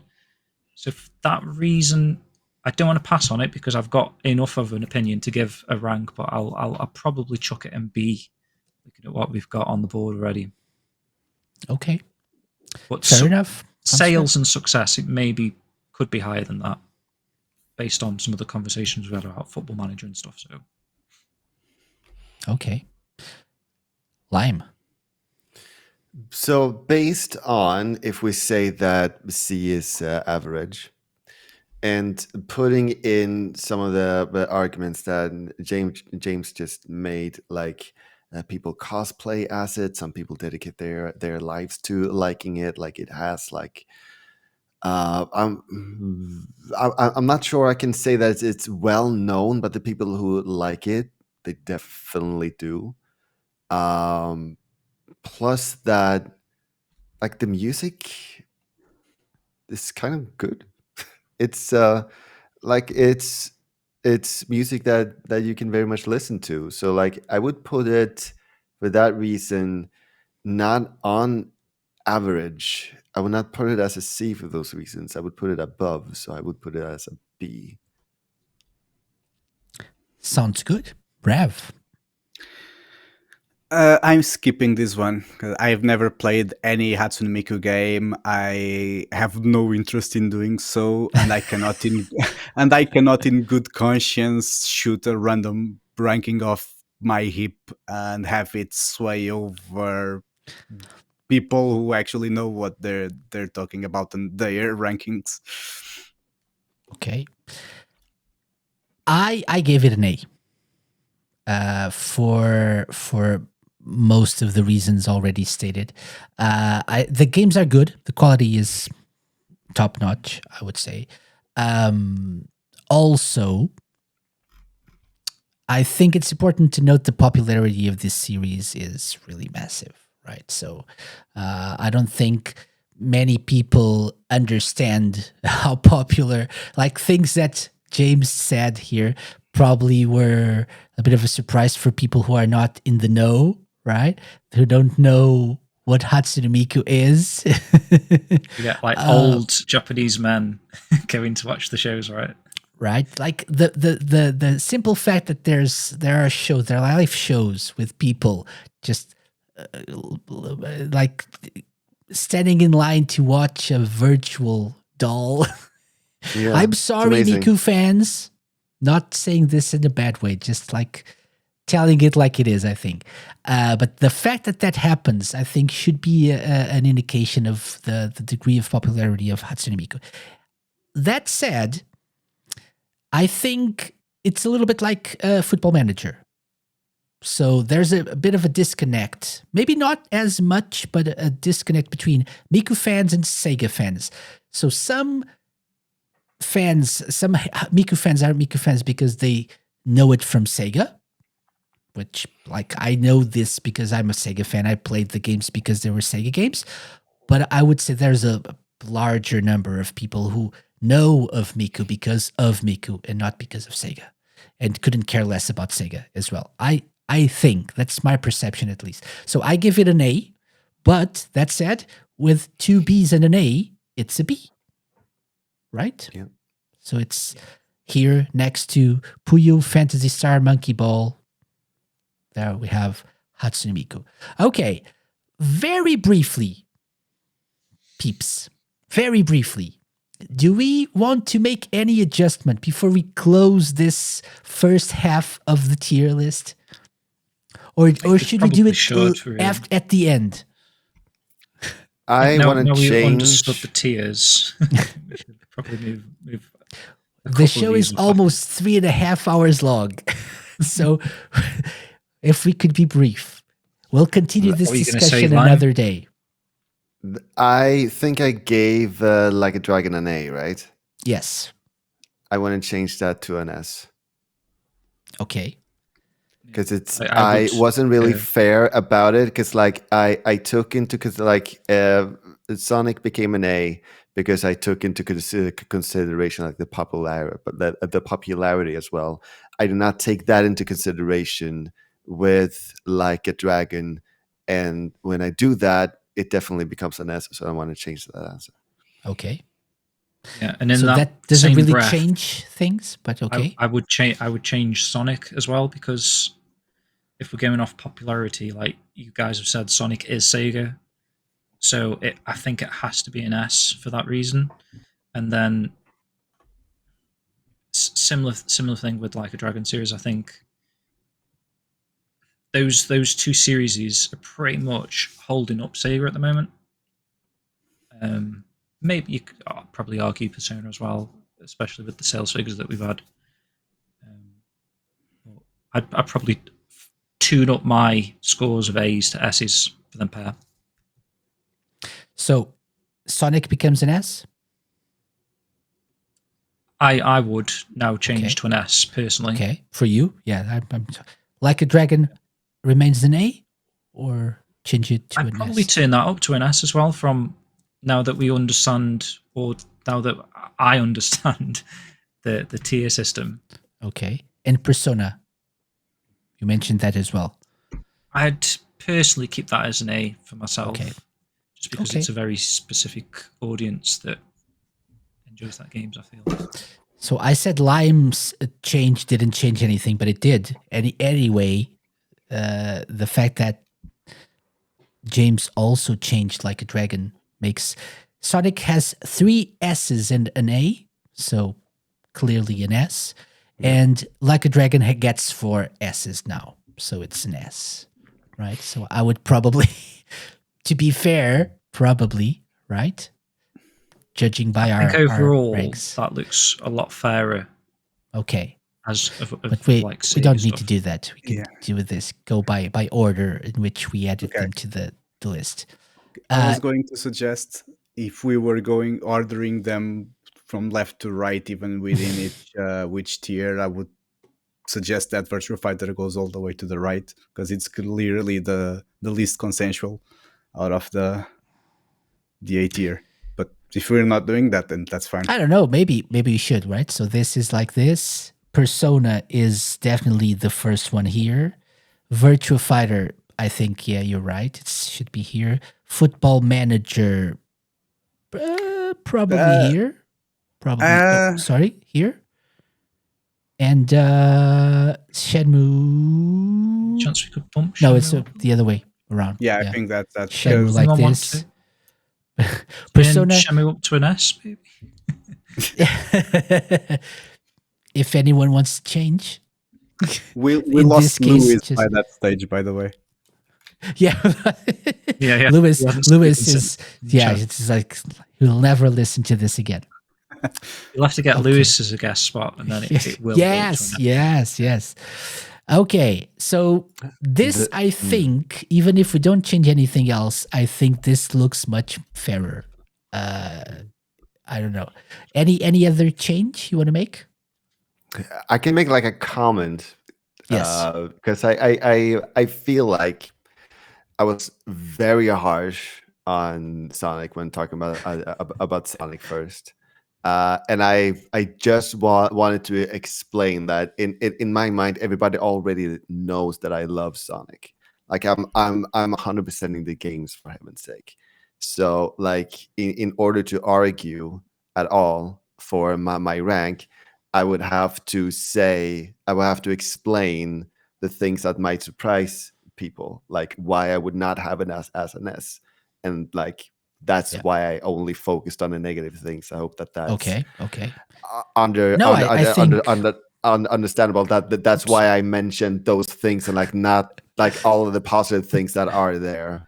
And I think I might be a little bit more critical as well, because there have been lots of games that have been unfinished, and I feel like my mind is a little bit like, come on now, change this. I love this, so change this. So then I'm like a bit like, if I put it like lower, then maybe they will go like, oh yeah, we don't want that. Like we're gonna have to step up our game. Like I feel like I subconsciously want them to step up their game because I see the potential. I just wanted to Okay. comment on that. I think it's clear that you hate Sonic. It's okay. Don't worry about that. I think we're all under the correct perception that you just hate them. Yeah. I see. I see. So that's our tier list for now. For now, right? For now, we're gonna go back to this at a later stage. So, and if we get more guests, we'll ask them to rank these series as well, and we'll see if things change. Big shout out to Dr. Scottnick as well. Thank you for joining us, even if we're just like wrapping things up. But other than that, thank you guys very much for joining me. This was harder than I imagined, as it usually is, right? I usually think things will go really quick, and no, that wasn't the case. So I do feel like 21 series was a bad decision, but okay, I'll stick to it until the end of this It shows season. how serious we took it. I think That's You true. live and That's true. learn. Yeah. it's Oh, going to be the definitive tier list. It's yeah. how serious we're taking Yeah, it. for sure. Hanging on the edge of tomorrow. You were waiting for someone to say that, right? No one did. But Everybody got the reference. That's all I wanted. yeah. It's the Okay. right audience. Yeah, that's the correct one. Mine Okay, hates Sonic. so thank you very much, guys, for joining me. Very briefly, where can people find you? Let's start with our guest of honor, Rav. Oh, thank you so much. So you can find me on X/Twitter, Instagram, with the handle Ravsieg. So it's Ravsieg. You can find me on Discord, on some channels, especially Radio Segas and the SEGA Lounges. You can also find me on Steam and the PSN and the Xbox Live. I mean, everywhere I've got a presence, it's Ravsieg. So there's nothing to Really easy. to get confused about. Yes. Okay, And hopefully activity is going to pick up. We'll see. excellent. And you're gonna come back soon to, finish this conversation. You will. Oh It's yeah, not a question. yeah. It's not a question. I've got some arguments to Yeah. talk about regarding the other franchises. Excellent. Next up, Lime Reversed. Line reversed. I promise hates I love Sonic? Sonic.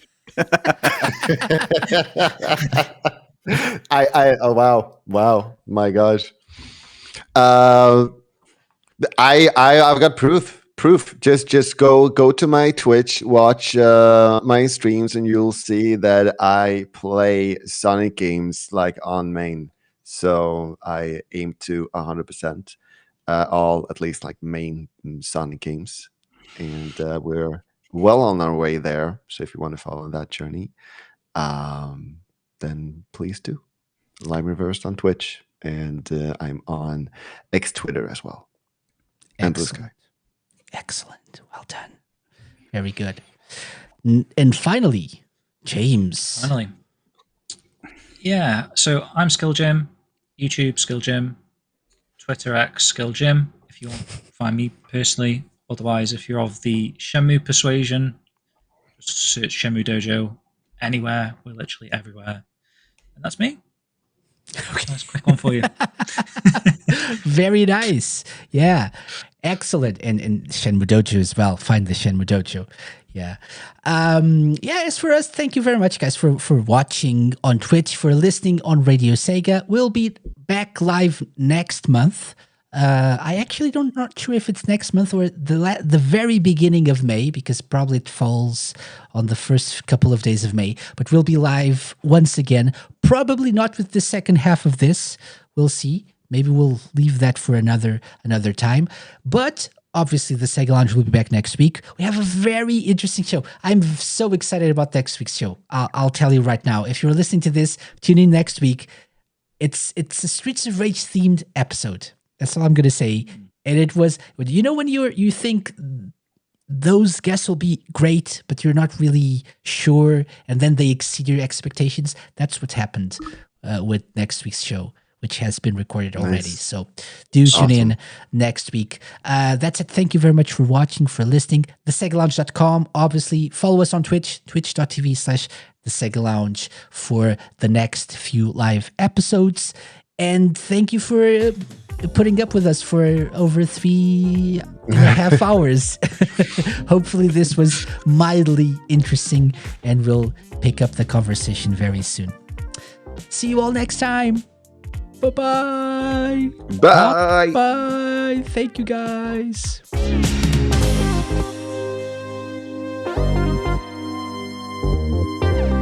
The Sega Lounge, hosted by me, KC, and part of Radio Sega's network of live shows and podcasts. Theme song and incidental music by OSC. Got any suggestions? Drop me an email to podcast@thesegalounge.com.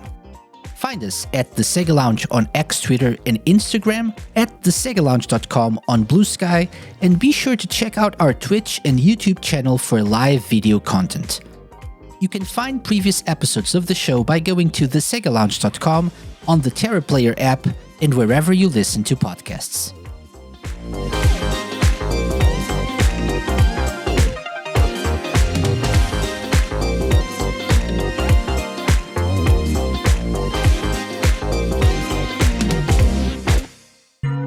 A Mixed On Productions podcast.